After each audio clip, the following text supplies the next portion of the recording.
Hello and welcome back to a brand new episode of the Pick a Side podcast.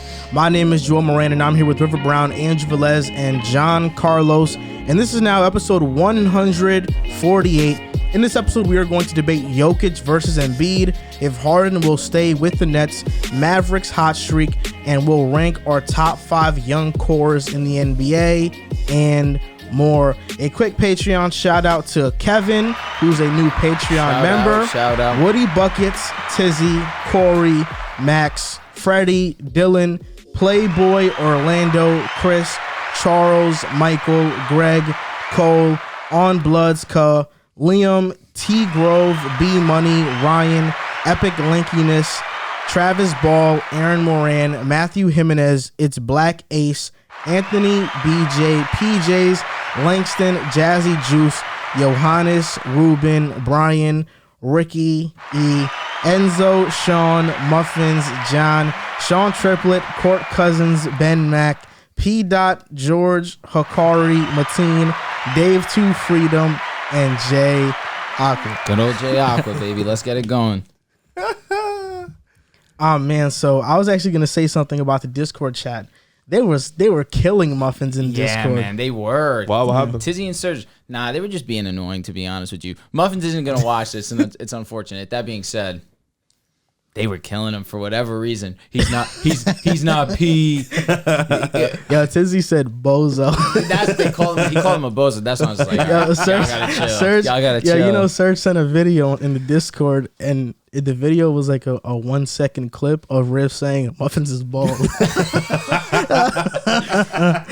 Bro, I forgot what Serge said. He's like, I don't like this, I don't like that. And then Muffins responded back, I just don't like you. I was crying when he said that. Bro, that came from his heart, no doubt, no doubt. I've been cooking Serge in Madden, bro. Yeah. I faced him. The last 3 times I faced him, I really spanked him, bro. He's whack. He's not that good?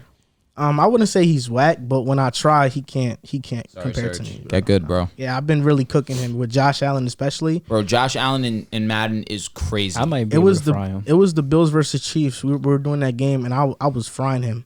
Then I beat him with Tennessee too. Chiefs low-key are tough to play with because you obviously want to just throw the ball 100 times with Mahomes, and you just make dumbass passes. You know who I hate playing with? I hate playing with the Titans, bro. Derrick Henry's mad slow. Really? Yeah, like Derrick Henry's pretty slow in that game. Bro, you every have time to I be play able with to him, really use him. Every time I play with him, I eat. I mean, Yeah. bro, I heard all you have to Madden do was is truck. trash. Madden's It is. trash. Yeah, It it's not good. trash. It's not good. But it's only football games, so I'm gonna play it. We need 2K to take over. Yo, you know what's crazy? I just played 2K5 again with the updated rosters. It's one of the greatest games ever, if Yo, not the greatest oh my football gosh. game ever. I was on it for hours just playing. game Like is they crack. updated Mahomes, everybody, like Wait, the current day what? rosters. Yeah, bro. I played it at I used to at one of my ex coworkers' crib. He was like, "Yo, I got it with the updated rosters." We played. Bro, the mechanics, the movement, that's like the best game ever. That's lit. That's the best game ever, yo. Bro, they used to have The like game is expensive. 2K5. Oh, now, yeah, he has though. Like It's a lot. he got It's it like from a while 150, ago. bro. Yeah, Really? it's really I expensive because actually they don't make have it it. anymore. I have it. 2K5. I just don't have the Xbox, regular Xbox. Oh wow. Yeah. Yeah. That's tough. That I game actually is robbed fun, it from bro. a cousin of mine years ago. years ago. I've never played that. The last game. good Madden was probably Madden 20, right? That one's I actually Was it? didn't. I actually enjoyed that Bro, one. I haven't enjoyed a Madden since maybe Madden 25 when Sherm was on That it. was a good one too. No, Madden 25, I'm sorry. Madden that 25 was good. Madden 25 was Barry Sanders, Adrian Peterson. But the one that Sherman was on, I think was 16, 15 or 16. It was I'll be honest. I think the best year for sports gamers, at least in my lifetime, 14. 16. no, because like 2016 was 2K. I thought that was the best 2K. Okay. Graphics and play style and mechanics all around. That was the best one. But I thought Madden 16 was garbage. 2010. 2010. Madden 10 with Larry with Fitzgerald Fitz and and Polamalu? Troy Polamalu on the Facts. cover. That was good. And 2K10, I feel like that and live NBA Live 10. You like 2K10 better than 2K11? No, I love 2K11. No, I think 2K11 is better. 2K10 had Kobe. Yes, but Yeah, that was a that's great a game. 2K11 was the first 2K I copped, actually. 2K10 I had a way better soundtrack though. 2K11. 2K10. But 2K11 Oh, was fire though. 2K11, I 2K love. 2K10 2K13, I played 2K13 that was game to fire. the ground. 2K10 had that song Ron Artest. Champion. Yeah. We are victorious. Facts. That was 2K10. We're only in it to No, win. that was No, that was 2K11. 2K11, bro. For real? 2K11. No, yes, 2K11, bro. Because I know exactly I the played song you're two- talking I'm not about. gonna lie, the old 2Ks had way better soundtracks. Yeah. These soundtracks are 2K13 dumb had a trash. goated soundtrack. Yo, you know what was my favorite part about 2K? Like a con was you started with your player was like a 35 overall. Yo, it was so hard to get him but up. when you got him to that level, that's one of the first times they introduced a 5-on-5 blacktop where you could play with Really? against other mod players, and That's lit. that's what they had had, me they hooked. had the song with Kanye. It's amazing. Remember the draft combine? Yeah, draft combine. Yo, that game was so fun, That's bro. why 2K13 was lit for me because you could actually go number one overall. That game was so fun. Yo, man. you're right. It was 2K11. Yeah. No, these lyrics are so fire. We came, we saw, we conquered Wait, this is Metal World Peace? everything Yeah, inside. that's actually Really? him. Yeah. That's lit. It was like moment of silence for the champions. Yeah, that song went That crazy. beat went OD, OD, hard, bro. Oh OD. my It gosh. fell off. yeah, it As the did. graphics You're got gonna better, it laugh, I fell off. really even have that song on my soundtrack. I'm Nah, that's on that's my real. playlist. I'm That- so yo, I did love not know song. that was That Ron song- Artest. Yes, yo. Dan Runner too. Metal World Peace. Now I'm you know sorry. you know what the other song I love. I'm not sure what 2K was on. Maybe it was 10 or 11. I'm Sing not it. sure. Maybe I'll know. It's with Kid Cudi and this like white artist. It's called Symphonies. Okay. He was like, yeah. "Hey mama, ooh." Nah, I don't know. I he was don't like, know. That's 2K. I think that's 2K11 too. Yo, the song is Symphony. yeah. Give me more than 2K13 eyes I kinda ruined see. Over Yo, Yeah. yo, those tracks was good. he was like- 2K13 had Over, right? By Drizzy. Oh no, 2K 2K13. 2K11. It might have been 14. It might have been 2K11 that had Over. The lyrics was like this. It might Bro, have. 2K11 soundtrack was tough. It Over was came like out in 11. No, Over came out in 09. 09. Damn. the white dude went crazy on that song, bro. He was like 10, so it was 11. Yeah. he was like the I lights love of a that car go by in the steam. I know that seems song, like yeah, I stand yeah. pretty Oh, yeah, much yeah, yeah, yeah, unseen. yeah, yeah. But I That open might be- my eyes. That's and 11. the That's beams 11. come That is 11. I don't remember that. I love That that. is 11. Gimme symphonies. That is Give me 11. more than Yeah, the I remember. That life song I was, see. that song was fire. All That the shit was soundtracks OD was fire. crazy. You couldn't take a song off because the soundtracks That were was so the fire. first year with Miami's Big Three too. Yeah, They were so OP online. Oh my Bro, god. from 11 to like 14, they ran 2K. I was gonna like, say, Miami's big. You know, team like, You know what I 15. was wondering? 15 was okay. With Kevin Durant in the front, right? Yeah, it was all right. You know what I was wondering? We couldn't really do our first live venue in Hackensack. I was just really thinking about the venue, and I was gonna ask you off the podcast, but Either the Hack Pack or we do it at the Rec. yeah, but I was gonna What ask you. is the Hack Pack? Hackensack Performance Arts Center. Why didn't you just say that? Because it's called the Hack Pack. Is it really? Yeah. Where is it? It's on the block. On State? Oh, is it? Yeah. In front of the Y? No. Nah, it's on State Street. Okay. Yeah. I was gonna say, Hack do you pack. think we could like do it at the high school or middle school auditorium? We could. If we did it, though, we wouldn't be able to. We got to keep it PG. Oh yeah, you're right. You know what I'm saying? But if we do it at the The Hack Rec Pack. Center- the Rec Wait, Center why would be would we cool. have to though? That was, If we wouldn't do that it- be only if if we it's cool. invite kids? If we do it at the high school, we might be able to because they are a little bit more lenient. But middle school, no way. That's true. Yeah. You know what I mean? Really? Yeah. Even if it's after hours? Like that? Nah, I understand what he's Yeah, yeah. I think yeah, but no, at the they high gotta school keep for the sure image, after though. hours. Okay. Middle school Yeah, you pretty can't sure. because Okay, that's good, yeah. because actually, bro. Now that I'm trying to remember middle school, we watched Insidious after school in the auditorium. So maybe you're right. You know what I mean? Like Insidious, a PG-13 movie. As long yeah, as because we're I not know staying you out got of pocket. connections to that. I could probably make something happen. Yo, I'm blanking on how the middle school auditorium looked. Me too. I'm trying to really think right now. I can't. I know what the high school auditorium looks like, Me but I too. really can't understand. Like, I Do don't you remember the do you middle remember school. the ground floor? I don't. I only remember the 5-6 building. I'm gonna be Yeah. honest with you. Like, I don't even remember what the other old Blanking building looks crazy like. right now. Nah, I remember the auditorium. Yeah, I remember it Yeah, too. yeah. Yeah, I'm sorry. It's not my head right No, it's right when you cross the bridge. No, from I the- know from the where it is. 5-6 I just don't know what what it looks like when I go only inside. remember the auditorium because of that Insidious movie night. Believe it or not. Yeah, no. Yo, I'll tell you something crazy. I remember Jackson's before I remember the Hackensack Middle School auditorium. I don't even and that's remember a fact. Jackson. I remember Jackson's Jackson's gym. right when you walk in. Right when you walk in. Yeah, I remember had some when you walk good in. ass practices in that. I Gym. remember what the I broke gym my. looks like. I almost broke my nose in that. Jackson gym. is right when you walk into school. I'm really blanking on. I middle remember school, how the it looks. gym, and I remember what the calf looks like, and I remember the music room in the calf, but I don't remember like what the auditorium. Yeah, they really looks had a like. music room in the cab. Y'all remember Beham? You know who Beham is for Hackensack? Yeah. Bro, so we're He live right over there. we're playing 2-on-2s. It's me, Eddie, me and Eddie Edemeo, if I'm butchering his last name, I'm sorry. Emido, thank you. And I think it was Freedom. Him and Freedom are on the same team. And Beham's dribbling the ball, and he goes to pass it. And instead of just passing it normally, bro, one hand laser beams it right into my face. I just start gushing blood. Yeah, man. That was crazy. Bro, it was sick. I was mad tight.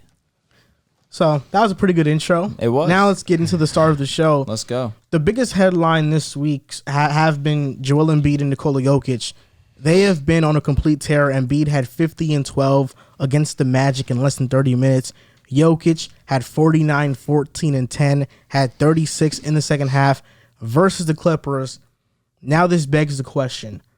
Nikola Jokic versus Joel Embiid. Who is better? But on top of that question, who would you rather have? Yeah, it's so tough. That's such a tough question, and I think looking at it probably from a statistical standpoint, you probably would lean the Joker because he beats him in every statistic from Just about basics to advanced. He just beats him in every statistic. But obviously, when you watch both of them play, you can tell it's a lot closer than what people think. Me personally, I would probably lean towards the Joker.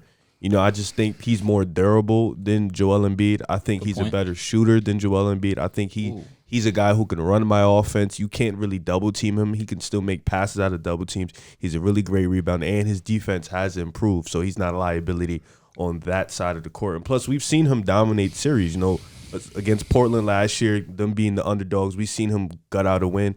And with his team this year, with his two guys, Jamal Murray being out for the season, then Michael Porter Jr. going out when he was supposed to take that next leap, he has completely put this team on his back, and they've still been very competitive. You know, they got Aaron Gordon, and he's played, for the most part, he's played pretty good under the Joker. And I think just like him being a point center, you know, being able to elevate his teammates and being able to elevate that offense, you know, it's like kind of like Steph Curry with the Warriors. He is the offense. He runs the offense. He's that guy. Even when Jamal Murray gets back, he's still going to be that point guard, and Jamal Murray's going to feed off him. So I think, you know, shout out to Embiid because his two-way play is amazing, but I still think he has weaknesses in his game a little bit more than the Joker, as opposed to the Joker, where I think right now at this moment he doesn't have many weaknesses in his game.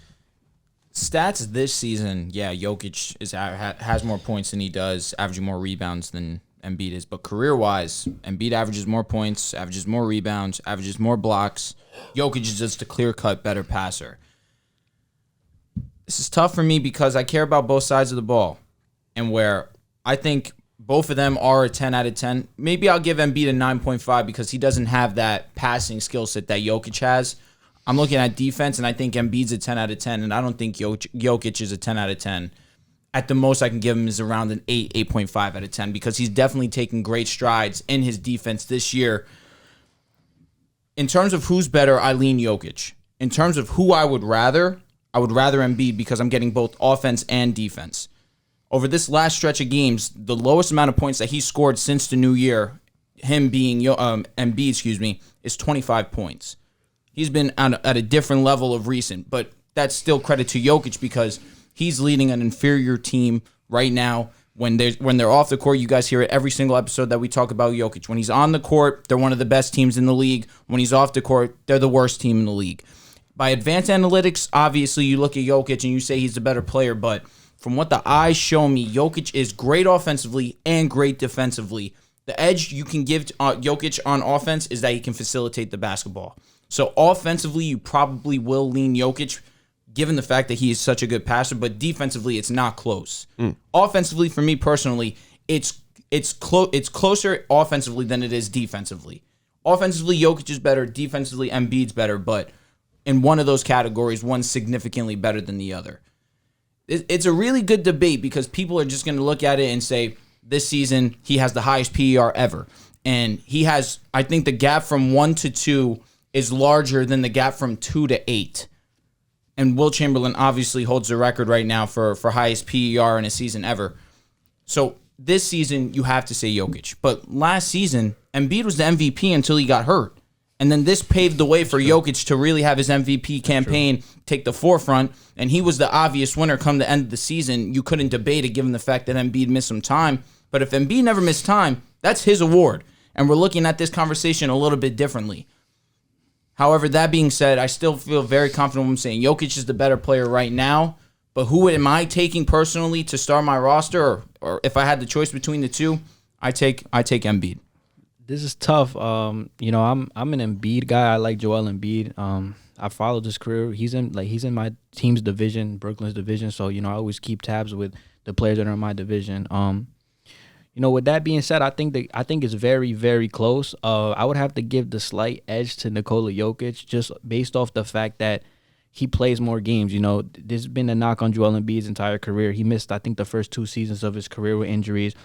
One playoff run, I remember, I think it was the year Kawhi Leonard won the championship in 2019. He wasn't healthy in the Brooklyn series, wasn't himself in the Toronto series, and that ultimately ended up costing him that series, even though it took a shot to win that. But just last night, just off Jokic's performance, he can fill the stat sheet. He's averaging 14 rebounds a game. He's scoring about 27 points per game. And on top of that, he's a point guard who makes other people around him better. He's like, the pass that he made to Aaron Gordon yesterday in the corner off that double team was spot on, and that ultimately won them the game. And, all the stats, all the analytical numbers, whether it be just the regular stats or the advanced base stats, it all leans towards Nikola Jokic. And Nikola Jokic, to Rivers' point, is doing this without Jamal Murray, without Michael Porter Jr., and even when Michael Porter Jr. was playing, he was a shell of himself, albeit because of the injury or whatever the case may be. So Jokic has had to carry, he's had to carry a lot. He's had to carry a large load. He's leading the team in just about every statistical category. And Embiid in Philly, at least he has people to lean on in some types of way, like Seth Curry shooting basically 42%, averaging 16 points. Tyrese Maxey's breakout year, averaging 17 points.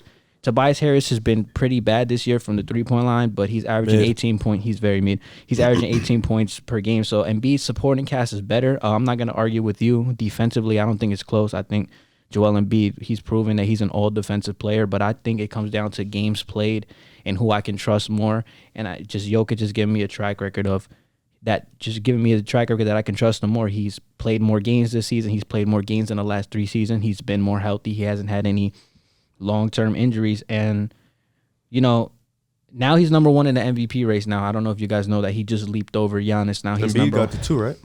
Giannis is 2, Embiid is 3, Durant is 4. But with that being said, I think games played really matters. But I will say one thing, and I do agree with Drew. If we were looking at it in terms of they were both playing the equal amount of games, like if Joel Embiid had the opportunity to be healthy in those playoff runs, we would be talking about them much differently. Joel, before you go, I just want to ask both of them a question, because you both said that, and you both believe it's games played, right? So you that's no, I'm saying I do. You I both think that's important. If they both played the same amount of games, Joel would have been the MVP last year. I think he had a shot. So my thing last is, year I feel like that's because he was leading. So my thing is, you said you'd rather start a team with Embiid, right? Mm-hmm. And you think it's just the games played is what's really holding Embiid and I like Jokic's game slightly better, slightly though. But I just feel like when you guys say that, you guys forget like that the Joker is in NBA history. He came back from 3-1 twice in a row in a playoff run, and then last year he won against a Portland Trailblazer team. Like Joel Embiid was the underdog in that Joel Embiid has in the playoffs. He hasn't been amazing. He's had his moments where he's lost to Boston, or he's been hurt, or last year where they blew it against Atlanta. So I don't know. It's hard for me to say. I would lean towards Boston in the bubble. Yeah, not even in the bubble. Before that, when he played Jason Tatum and Terry Rozier, the rookie year. Yeah, but I think like even leaning towards Embiid in a situation like that, it's hard for me to say that over the Joker when the track record has shown that the Joker has been reliable, and in the playoffs, he's shown the ability to get it done. If you put the pieces around Embiid, I feel like if you put the right pieces around Embiid, he can make something. He could win a championship before Jokic can, in my opinion. Oof. I feel like it's easier to build a team around Embiid than it would be with Jokic, for me personally. Just think, that series against Toronto, they were he had the team, the luckiest bounce away from going potentially to the finals. Because you look that season, they were one of the better teams against Milwaukee that year. And they had the defense to stop Giannis Antetokounmpo in that next series. It took a 3-bounce fall in for them to lose that series. The Joker has actually went to the conference finals. I understand. I understand. So it's hard for me to say that. What- You know? But because with that Jamal team, Murray, are we not going to give him credit? No, we're No, not. Jamal But I'm Murray saying was that team that spazzing. you're talking about had Ben Simmons, Jimmy Butler, Tobias Harris. It was a great team. And JJ Redick. Yeah, like it was JJ a. Redick. No, I'm with you. He wasn't like. But they didn't Embiid- get washed, and Embiid but I'm also saying led the Embiid team might in have been the points that best Game 7 player. also. Embiid might have been the best player on the team talent wise, but he like there's Jimmy Butler who's there. He was their best clutch player. He was their leader down the stretch. Ben Simmons was their best perimeter defender. Like he had a lot of No things doubt. To going lean for on, him. no doubt. Yeah, he had a lot of things going for him. So I agree. Embiid got locked against Gasol. Yeah, he Gasol did. locked No, he him. did. No, I remember he had that day we 21 had that points that argument. Game 7. Yo, but that's not Yo, like It's not great, but I'm saying he had the most points on the squad. Yo, And one- they lost yeah, by that's 2 for him. points. one thing that's a little alarming to me, and I don't know how you guys feel about this. I heard it today. I believe on a podcast. How long is Joel Embiid's championship window? I don't have that question about Jokic because he's been healthy. I think the style of play that Jokic plays in, and you know, being that he doesn't have much injury history, how like I think that factors into my I think decision it as depends well. on if they put a championship team around him. Like, do you think 4 or 5 years where you could see him being this dominant, maybe less? Like that's a serious question that you have to have about Joel Embiid. As long as he stays healthy, he's fine. I think so too. But let me go. I also misspoke. I said that Jokic has more points than Embiid. That's wrong. Yeah, Embiid's Embiid- averaging 28. He just has more rebounds, more assists. Everything else, yeah. Nikola Jokic separated himself last season, and frankly, I thought that 2 seasons before that he was better anyway. Like I think Jokic has been better than Embiid for a while now. His passing and playmaking ability has just surpassed what I thought he'd be, and it's just way above what Embiid's is. Embiid still gets trapped in double teams and makes errant passes, turns the ball over. Jokic is very comfortable in those situations. Embiid used to be over Jokic because his career got off to a faster start, and you take into account his defensive ability and just his offensive repertoire. He's an amazing elite post player. What he can do at his size is spectacular, is special. Jokic is just a step above. The way that we talk about Steph versus Dame, that's Jokic versus Embiid. Jokic Yeesh. is that I don't like much that. higher I don't I think don't so. like than I don't like Embiid. that. I don't think so either. I don't like that. I'll let you finish. For one, you mentioned it. Jokic is having the best season PER-wise of all time. Correct. He's not a vertical player. He is 36% in block. He's 36% in block percentage right now. He's in the 36th percentile in block percentage, which isn't very good. Per cleaning the glass, but he does have 3 game-winning blocks this season. Last year, the problem on defense for him was effort. Draymond called him out on it. Draymond has even said he's improved this year, and it shows. The argument people use for Embiid over Jokic, and this is the only argument you can use for putting Embiid over Jokic, is defense. But opponents have an effective field goal percentage that is 6.1 points lower when Jokic is on them. And he has grabbed rebounds on 31.6% of all opponents' missed field goals. The Nuggets have allowed 105 points per possession. The Nuggets have allowed 105.5 points per possession when Jokic is on the floor versus 116.2 when he's off. When Joel Embiid and Matisse Thybulle are both on the floor together, Philly's best defenders, their defensive rating is 107.1. So Jokic on the floor, defensive rating-wise, is better than Philly when Embiid and Matisse are both on the floor for Philly. They are better defensively. Jokic has become a great defender. He's not just average. He's not just good. What Phoenix did to him in the playoffs last year in drop coverage, that will never happen again with Joel Embiid. I'm certain of, Jokic. that will never happen again with Nikola Jokic. I am certain of that. That gives him a nod defensively over Embiid. But how He's how- not. He's. I wouldn't. How I wouldn't certain are say you of that though? 95%. We got to see it first. We got to see it first. I will say this. Embiid is better than Nikola Jokic, even though the advanced numbers lean Nikola Jokic. Defensively, okay. I still think Embiid is better defensively. But Jokic is just as good as the defender right now as Defensive Player of the Year Marc Gasol when he won it. Like, yeah, I think so. I'm not buying that. I think so. It's hard. It's hard to buy. It's hard to buy. Nikola Jokic, and if you look at any chart, any chart that measures defensive and offensive impact, Nikola Jokic offensively, top of the league. Defensively, top of the league. He is an elite offensive player, a great defensive player. There's no argument for Joel Embiid anymore. Then we want No argument? No, there's none. Absolutely none. Then we Marcus is crazy. The offensive part. then we want to talk. You then could if argue Joel's a better scorer than Jokic is. Yes.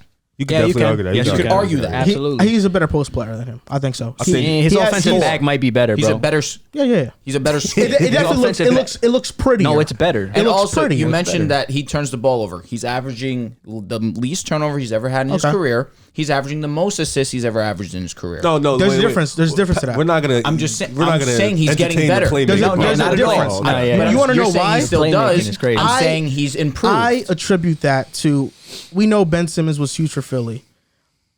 I attribute that to the increased spacing Philly now has. But wouldn't there be more? Okay, that's different than what I thought you were going to go. I thought you were going to say that he No. has the ball in his hands No, more. no. He's going to be playmaking a little bit more. But also, in the playoffs, let's not act like Nikola Jokic is not just head and heels over Embiid in the playoffs. He's just way past them. Again, I agree.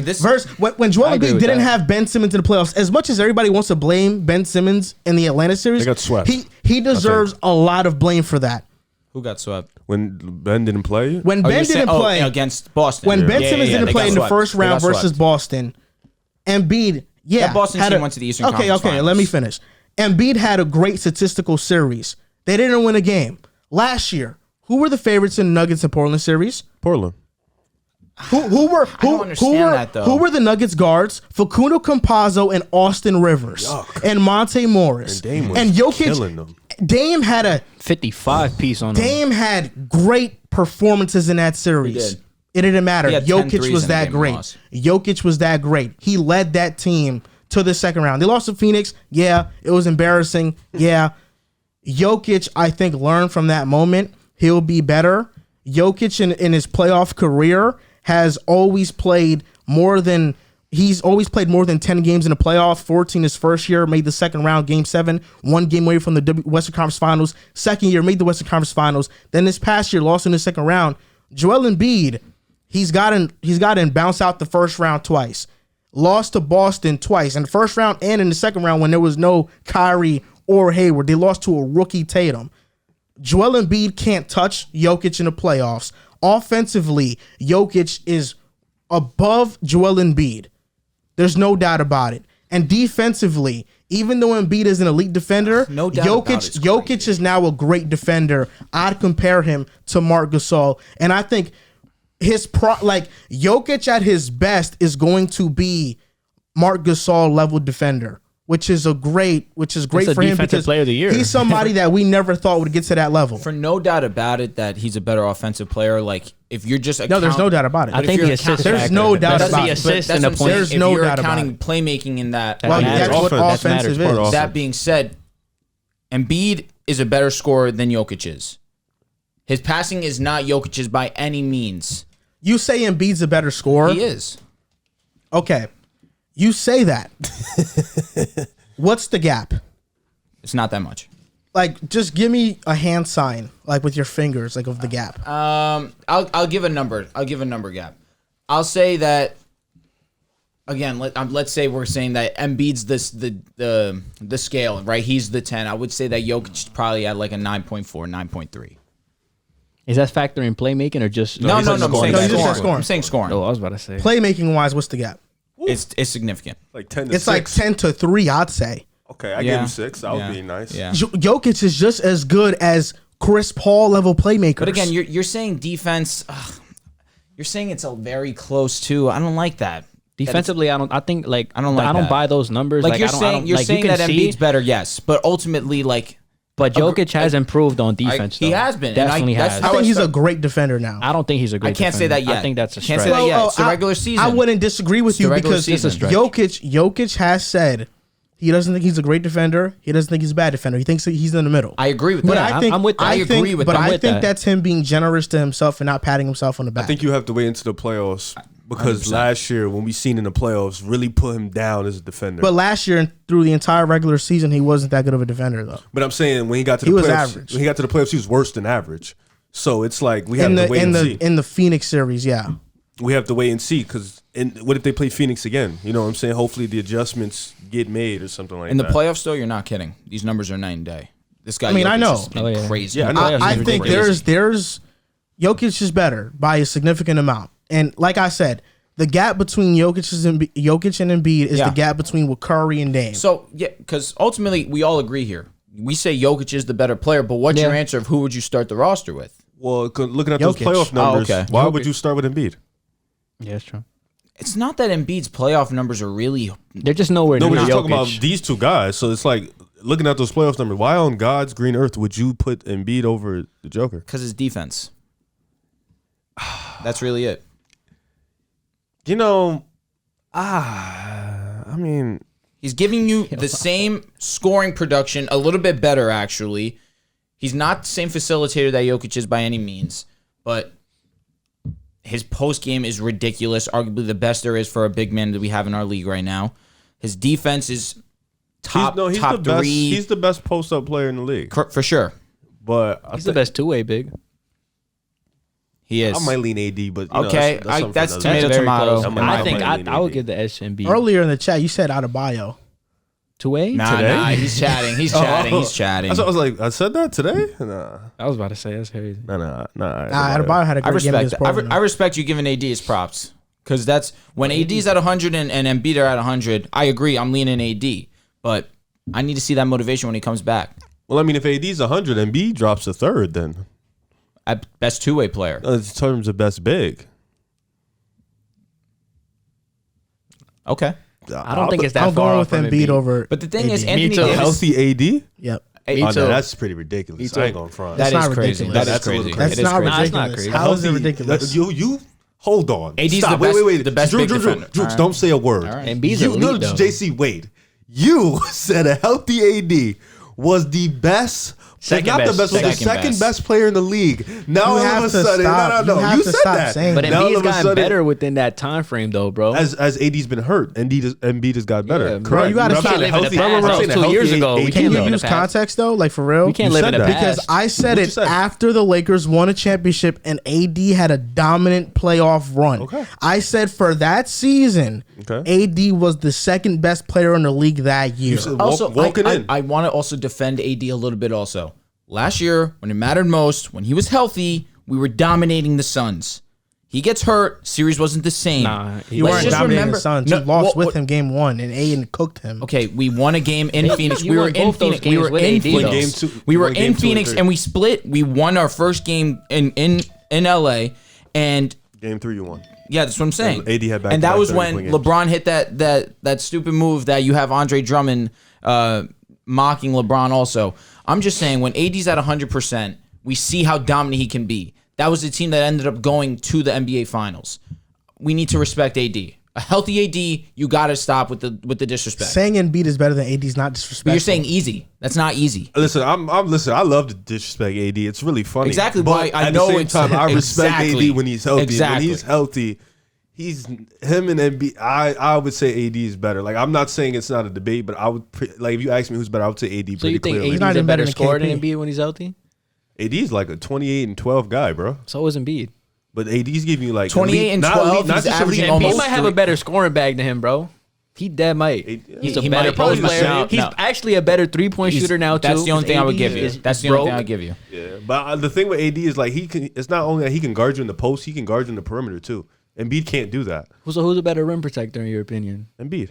Ooh, that's close though. And no, AD's a good. AD's a but great I would shot say- blocker. I would say Embiid too though. But AD's more versatile, so it's like he gives you all that plus the versatility. Who you taking, KP or AD?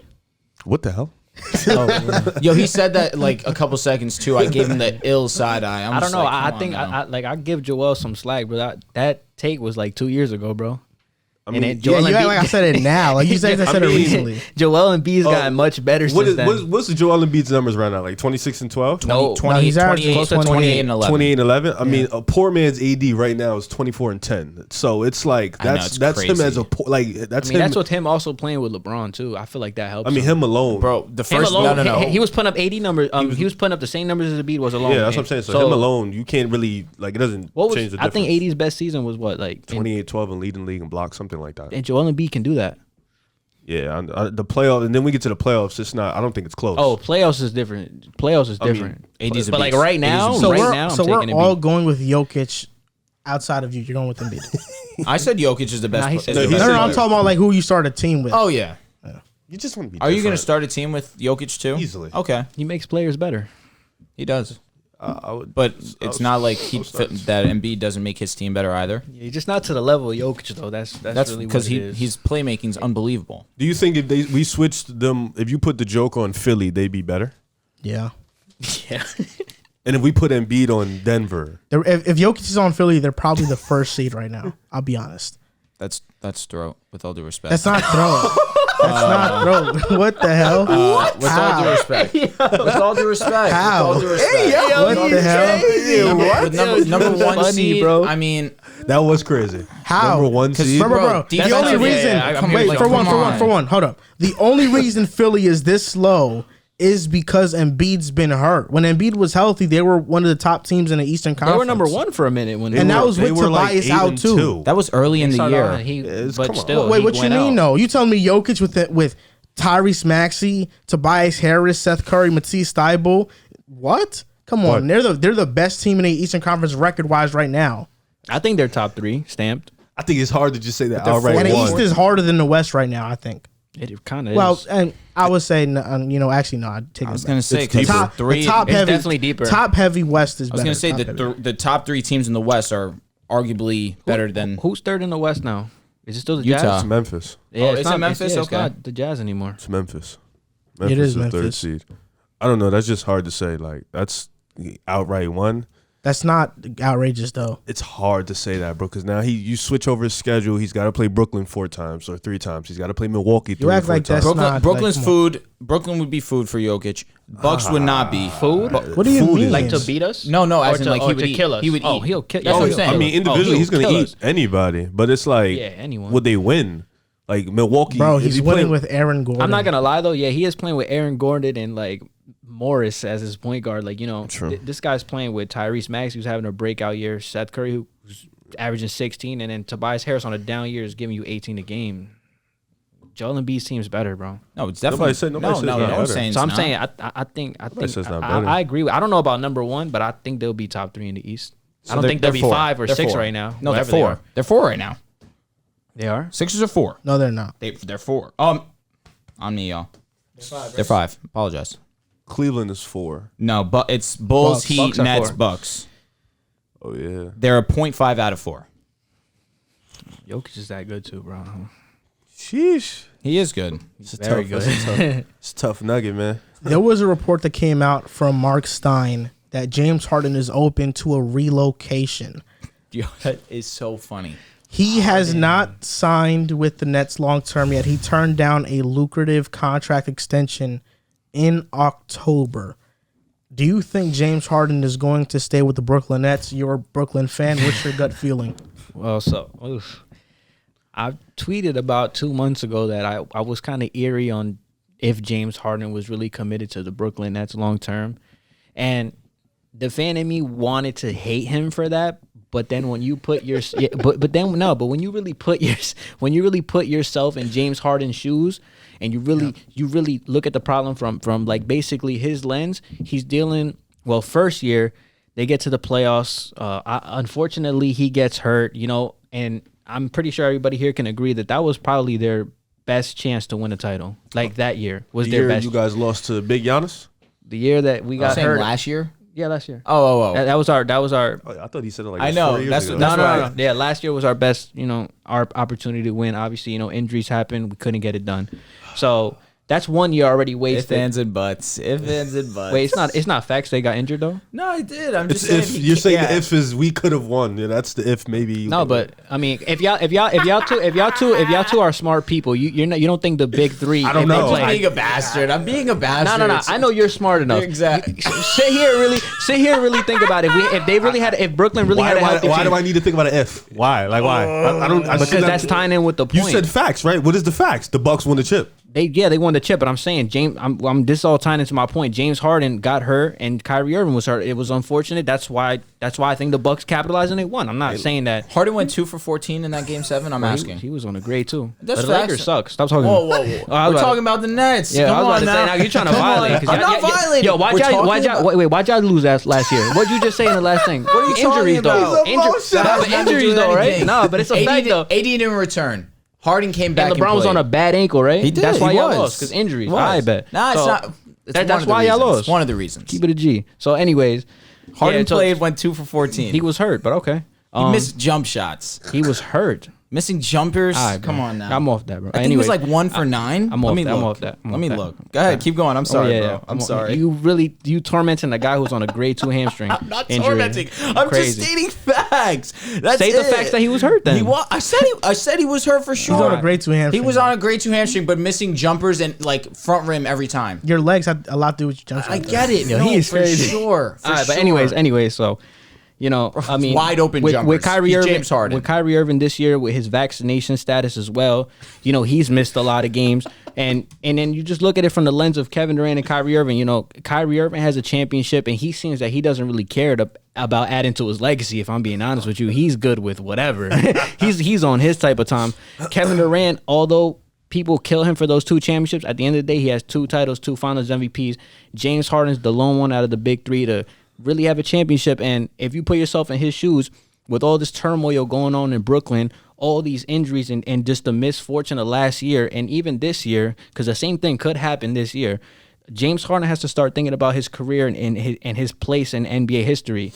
And it's either James Harden goes down as one of the best players with no championship, or it's either James Harden elevates himself to probably honestly a top 3 shooting guard of all time. Because I think a championship, I think if he Better has a than championship, Wade? I think we can have that debate if he has a title. I do. The sustained dominance and everything that James Harden has showed throughout his career, it's nothing short of stellar. But if I'm putting myself in James Harden's shoes, I mean, you have an erratic Kyrie Irving who you don't know what you're gonna get from him. He's not even, you don't know if he's gonna play another home game. I mean, this year, recently he just stated on an interview after the game, is like, yo, like, I'm gonna do what I want to do, like, and I'm not playing home games. I'm not getting vaccinated. He did, but he had a damn good game. James Harden is thinking about James Harden for the first time, and it's right. He was loyal to a Houston team for 8 years.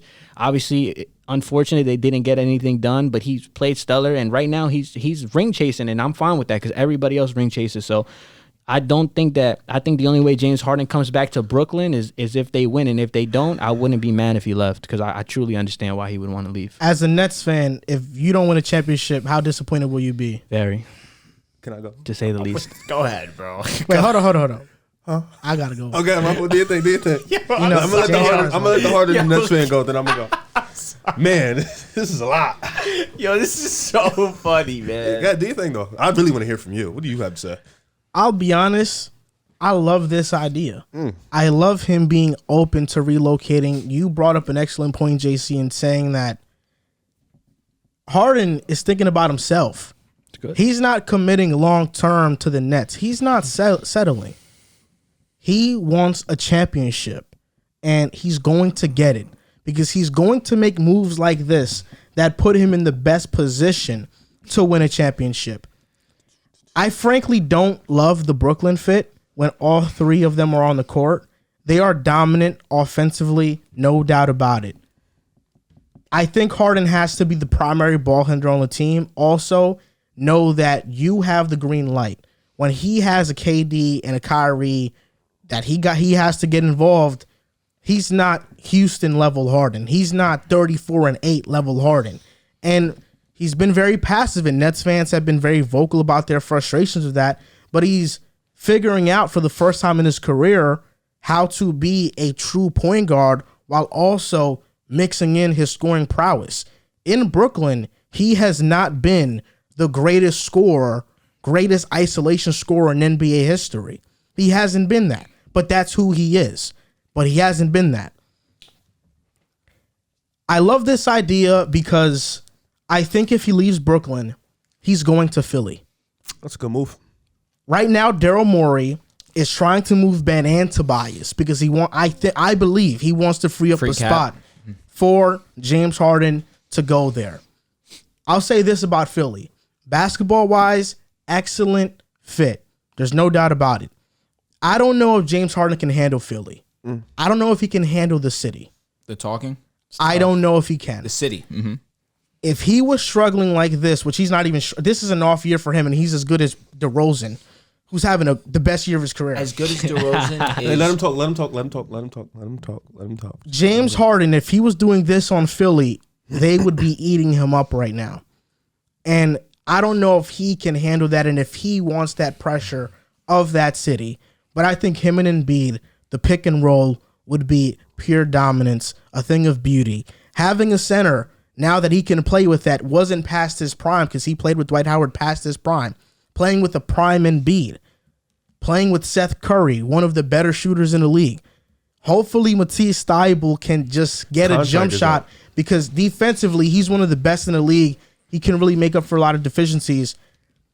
They would just have to get a forward, and I would love that team. Because right now, you'd be looking at a starting lineup of Maxey, Curry, Harden, Thybulle, and Embiid. I don't love that. So they'd have to make some extra moves. Harden would average 12-plus assists a game with Embiid in Philly. Like, easily. He'd lead the league in assists every single year he was in Philly. And that would be a great fit. Brooklyn right now is getting older. KD is 33. He gets injured. Kyrie is 29. He also has an injury history, but he also is very firm on his morals and values. And right now, unfortunately, we're in a time in the world where something grand is happening that is making people stick to their morals and values in the way that Kyrie is doing right now and not getting a vaccine. And that's his belief. Because of that, it just feels like this was wrong timing for the Brooklyn Nets. If they paired these three up together 3 years ago, this is the championship. There's no doubt. I think it was too little too late, and the timing was just off, and I think in large part due to the pandemic. Damn. Well, first, let me start here. I do agree with you. I do think Philly is a great move for James Harden. You know, I think him and Embiid, like you said, that guard center duo would be amazing. You know, you still get Embiid in his prime. You know, you still get that, and then now Embiid can rest in the regular season. You know, he can stay healthy and then be locked in for the playoffs. I think keeping Seth Curry would be huge. Keeping Matisse, of course, one of the best perimeter defenders in the league. Keeping Maxey, his development is going to be huge for them. And obviously getting a forward, maybe like a bench, that would be good too because they're going to be thin. Now, for Brooklyn, it's just a lot of excuses, man. It's just a lot of excuses. I mean, throwing in there. Like, it's like, bro, how much more do you need? Like, oh my God, now you want to go. You played with the best scorer in the NBA, Kevin Durant. You played with. Are you talking about Harden or the Yeah, Nets? I'm talking about Harden. Oh, you played with Kyrie Irving. You know what I'm saying? Before that, you played with Chris Paul. Granted, Houston, I'm not going to hold that. Houston just was great at the wrong time because Golden State was just dominant. That was just a bad timing for them, honestly. It really, because other than that, I don't think anybody else could have beat them in the West. They probably would have went, maybe could have beat LeBron. I don't know, but that's a story for another day. You go to Brooklyn. Kevin Durant's there. Kyrie Irving's there. You know what I'm saying? The first year, they play like 11. They play like 9 games together. They play 8-9 games together. So they've been dealing with injuries. Kyrie Irving's been dealing with injuries. They played only 20. Yeah, so it's like, I'm saying the first year. So 9 it's games, like 9 games. Yeah, so like they go to the playoffs. We seen them for maybe 3 games, if I'm not mistaken. 2 games in Brooklyn, 1 game in Boston. 5. In Boston, they were all healthy. Yeah, so we seen them games. against the Boston series. It was, granted, Boston, no Jaylen Brown, but it probably wouldn't have made a difference. They were incredible together. Aside from the 1 game, Jason Tatum had to go crazy. Then Kyrie gets hurt in the Bucks series. Harden gets hurt at the end of the Boston series. Harden comes back, but he's still hurt. No, Harden was hurt game 1 of the Bucks series. Like the first 10 Harden seconds. gets hurt. Literally. Yeah, that's why Harden gets hurt. 10. Then Kyrie gets hurt. Harden comes back. It's just been a lot of bad luck, but it's like at the same time, it's like damn, bro, how many more chances are we going to keep giving this team? You know what I'm saying? Like, at the end of the day, like you said, Kyrie's, like, it's like with big threes, you know, the one thing about big threes, when they come together, ego's at the door. You keep the ego at the door. You guys come together. You're trying to win the championship. Like you said, James Harden hasn't found a way to fully be James Harden. Kevin Durant, he's looked like he's going to be Kevin Durant. Kyrie Irving's been dealing with his morals and all that stuff. It's just like, damn, how many more things are going to just come in the way of Brooklyn? Like, this was supposed to be, when they first got together, we said this was the most talented big three ever. You know what I'm saying? This was supposed to be the team that runs through the league. You know, this was supposed to be the team that just dominates teams game after game after game. But I like looking at it now, it's like this team can't even get on the court together. This team can never play together. This team hasn't shown us a full playoff run together as a group. So it's like, how many more chances are we going to keep giving this team? And for Harden, I understand, bro. Like, the Brooklyn fans, you can see him on Twitter. They don't appreciate him at all. They don't. I do. I'm saying, but like Brooklyn fans, they don't. They complain about everything. Everything he do is a complaint. Every time he has he can have a bad game. Like, every time he has a bad game, it's a complaint. Even though he may have 17 points, but damn near 14, 15 assists, they have a problem with it. Like, it's like, damn, bro, like, he can't do nothing wrong. He can't really fully be comfortable in this situation. And it kind of reminds you of Kevin Durant in Golden State. He may not have been playing bad, but he can do so much right, and he still not get that full love that he wanted. So it's like, for James Harden, I understand if he leave. I want him to, honestly. Like, go be somewhere great somewhere else. But like, for Brooklyn, damn, like, you just wasted your whole future for a big three that might never win a chip. And it's just like, it's kind of like, we're like in the Clippers shoes. No, you're not. No, you're not. The Clippers are worse. No, I don't think so. Yes, they are. Kawhi and Paul George. Like 7 years of first round picks.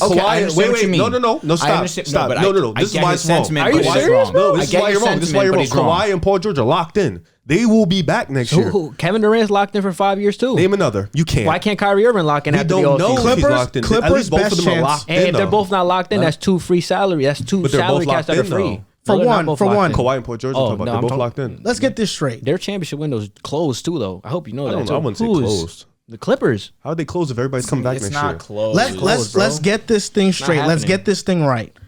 The Clippers' best chance to win a championship with Kawhi and PG, that duo, was the bubble year where they blew the 3-1 lead to Denver. What about last year? They were favorites that year. What about last year? Nobody had them. Kawhi got hurt. I understand, but you're saying their best chance. But you said their best chance when they went further last year. That doesn't make sense. It literally doesn't make sense. You said their best chance was in the bubble. Yet what team was more talented? What are you talking about? What team was more talented? The bubble team was more talented. The bubble team or last year's team? You can say that, but last year they went further. I'm not gonna lie. They should have. They went further when Kawhi was out. WCF. Huh? They went further with Kawhi out. But I'm saying they still went to the WCF. So it don't matter, but they didn't have Kawhi. They wasn't winning without Kawhi, bro. Kawhi Leonard makes that big of a difference. They didn't win with Kawhi. They blew a 3-1 lead. My point. He goes out. They went to their first Western Conference Finals in Clippers history. Paul George free throws away from 1-7. So Riv is telling me right now. Let me get it straight. Don't you dare flip. Don't do it. No. I know what you're gonna do. So what you're telling me right now was that the Clippers had a better chance to win last year because they made it to the Western Conference Finals without their best player, without Kawhi. So that means you're telling me they had a better chance to win with Paul George only than with Kawhi and PG. Can I say it? Can I speak now? It's a shame because there's so much I want to say too. No, what I'm saying is you guys are saying their window closed in the bubble. I never said it closed. It was him. I didn't say it. I said their best opportunity was to win in the bubble. Yes, just like the Nets was. But what I'm saying is all of their guys are locked in for another year or two. So for them, their window isn't closed. They still have an opportunity to go back next year. Kevin Durant is the only one locked in. Patty Mills, we don't know if he's coming back. LA, we don't know if he's coming back. Blake Griffin is probably not coming back. Kyrie, we don't know. Harden, we probably think he's not coming back. Harden, I'm the only guys who are coming back are probably Claxton, maybe Bruce Brown. You have to give him a contract. Joe Harris is locked in. We don't have to give Bruce Brown a contract. All right, so he's trying to trade him. So he's gone. Like nobody on your team is like locked in. Morris is locked in. Kawhi's locked in. Paul George's locked in. Yeah, but they're getting another year older. They're all locked in. They're getting another year older. And the West is getting better too, just like the East is getting better. Memphis is on the come up, bro. There's a bunch of other. The Warriors are still there. The Suns are still there. The Jazz are still there. The Jazz get older with them. So the Warriors window closes after this year then? No, I'm not saying that. All right, then. They just got Clay back. But you said last week you think if Kawhi comes back this year, they can beat the Jazz. So what's the problem here? I said they beat the Jazz without Kawhi. So why the hell would I say they're not going to beat them with Kawhi Leonard? say their window's closed is borderline crazy because last year we saw what they could do when they're all together. Bro. Kawhi even leaves. They still beat the number 1 team in the West. We all sat here together and mutually agreed if Kawhi Leonard was healthy, they go to the championship. But he wasn't. The same thing that happened with Brooklyn. Let me finish. Regardless of whether that's a fact or not, it's not me biased. I'm talking a about Laker him. fan. I didn't say anything. That's completely biased. I didn't say anything. No, but I'm just saying. Regardless. I got you right after I this. didn't say anything. This team has After you finish, I got a question. This team has been competitive without Kawhi Leonard this year. You bring And back Paul George. Correct. Paul George has missed a significant amount of time this year also. And Paul George was playing at an MVP level. Not the MVP, but he was playing that great. All-star starter at the minimum. Now, next season, you're telling me it's going to be the exact same team that they went to the Western Conference Finals with, except now you're getting back Kawhi Leonard. To say it's closed is crazy. Closed? Crazy. They had worse 5th seed next year. At worst. This is That's my a question. championship team.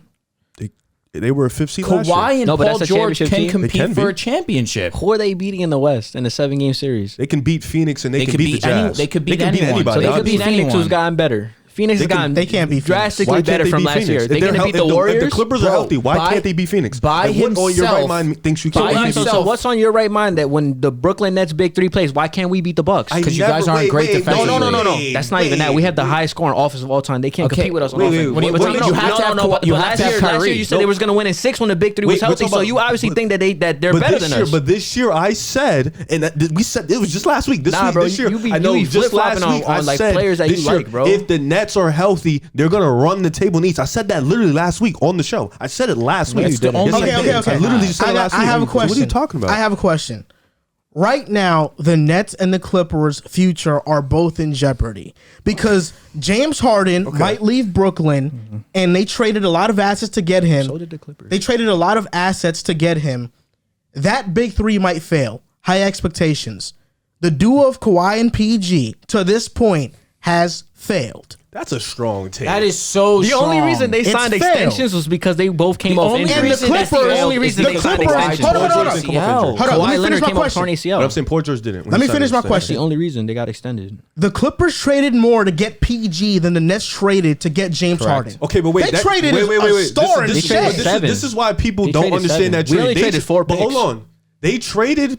That trade was not to just get Paul George, bro. Kawhi said, in order for me to come to the Clippers, you need to go get Paul George. So in a sense, that trade was to get both of them to come to the Clippers. Because if you don't get Paul George, you don't get Kawhi Leonard. You traded 7 picks, bro. Yes, to get Paul George And was to and get SGA. Kawhi in Now, the this same is my trade, question. bro. The trade The makes trade was to sense. get Kawhi Leonard. I know bro. it He makes wants sense. Paul George, I know bro. what you're- Like, I'm not what? doubting. I'm not. Their future is just as much in nobody jeopardy is as doubting. well. Nobody is doubting that was trade made crazy. sense. That was the correct move. But to this point, it's been a failure because their expectations was a championship. that's fair. They haven't. Okay. Just agree. like Brooklyn. I That's fair. agree. That's fair. That's fair. So let's just assume that the Nets don't win a championship with their big 3. The Clippers never win one with Kawhi and PG. Which one is more disappointing? That The one. big 3. Considering all the assets that each team They gave up traded 7 to first-round get picks. It has to players. be the big 3. I barely spoke with the whole ahead, do your James thing. Harden thing, so I'll say this: what's the bigger disappointment? Any opinion that is not Kyrie Irving, James Harden, and Kevin Durant is insanity.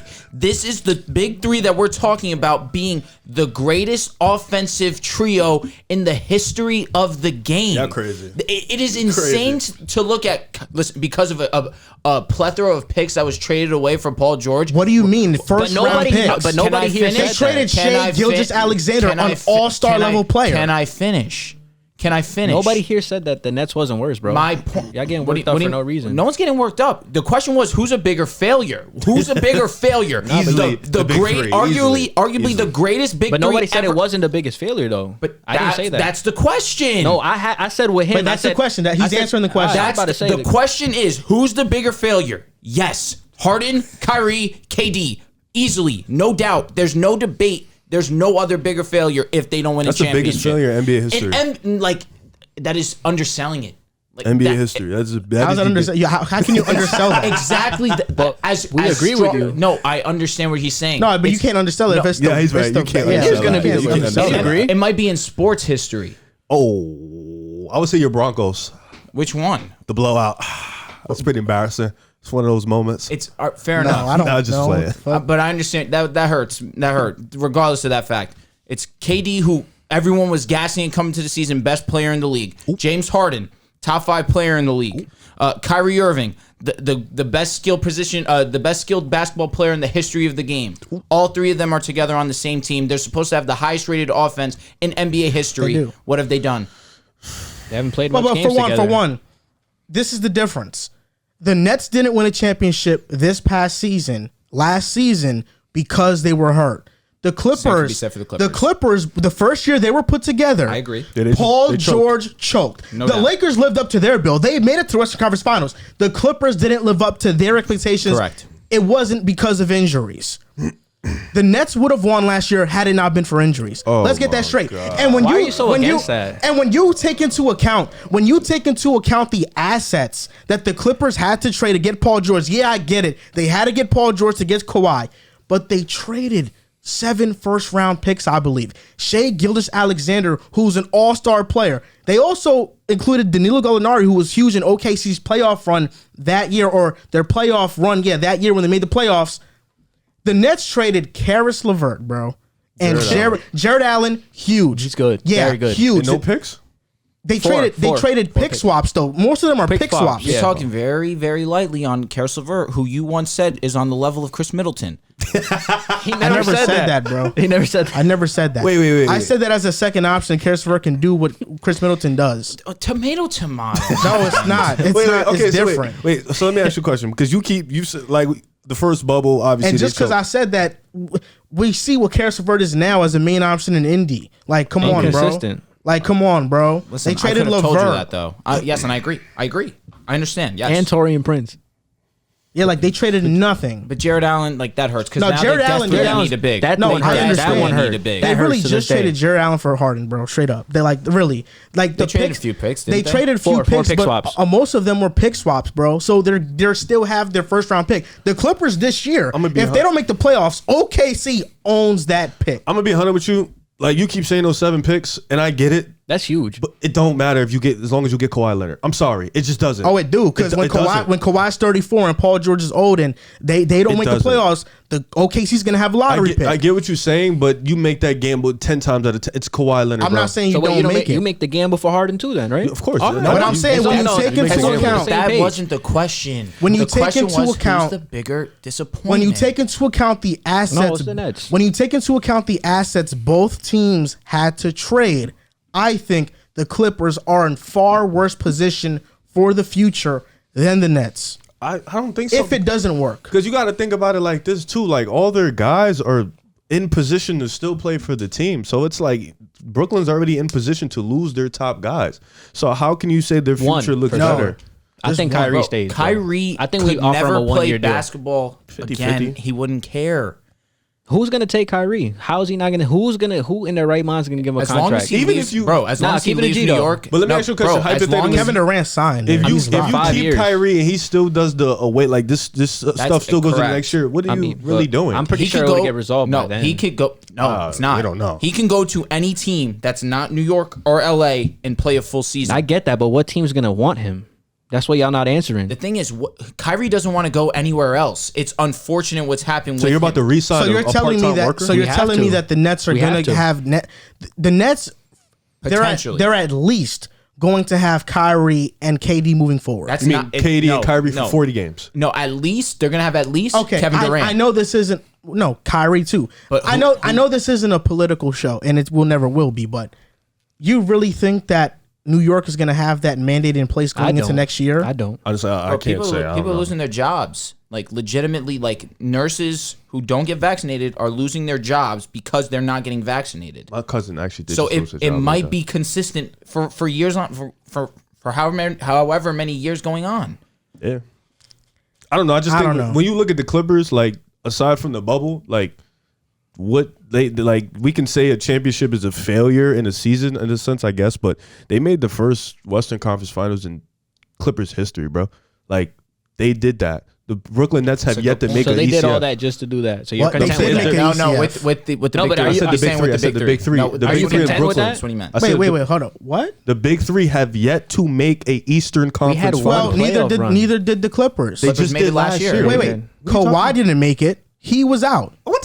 Okay, though. come on, So wait, bro. He's on the team, the though. Brooklyn Nets made the Eastern Conference Finals, bro. No, they The didn't. big three? Oh, you're What right. do You're right. You're They right. made the same Eastern Yeah, Conference I mean, Finals. you wrong. I'm not gonna lie. At that point, people were saying whoever won that series was gonna go to the win the I championship. think so too. No, Bro, that's- I totally no, forgot. we all said that. I That's forgot. understandable. I forgot about Atlanta, bro. You know they're just flukes. That's why I forgot about them. wow. Yeah, but I just think like when you look at it like that, it's like, bro, like I wouldn't consider it a failure. Like they're still gonna have their team next year, so it's like they'll that was still be around. basically the Eastern Conference Finals, though. What? The Bucks and Nets. It was. That was basically the Eastern Conference Finals. I mean, that's fine. You can say that. Like it won't go down as it in the history books, but that was basically the East. That's what we were all saying. Yeah, I mean, I guess. I mean, I don't know. I don't know how you guys could just say the Clippers with Kawhi Leonard's injury, that's why they didn't go, and then turn around and say them missing their two best players, that's why they didn't go. Well, I didn't say that. No one Wait, said No, that. no, like you were hell bent on that because we've argued about What that. do you before. wait? What are you saying? You said that if they had Kawhi Leonard, They go to good the chance finals. So if we had our big three healthy, we don't go to the finals.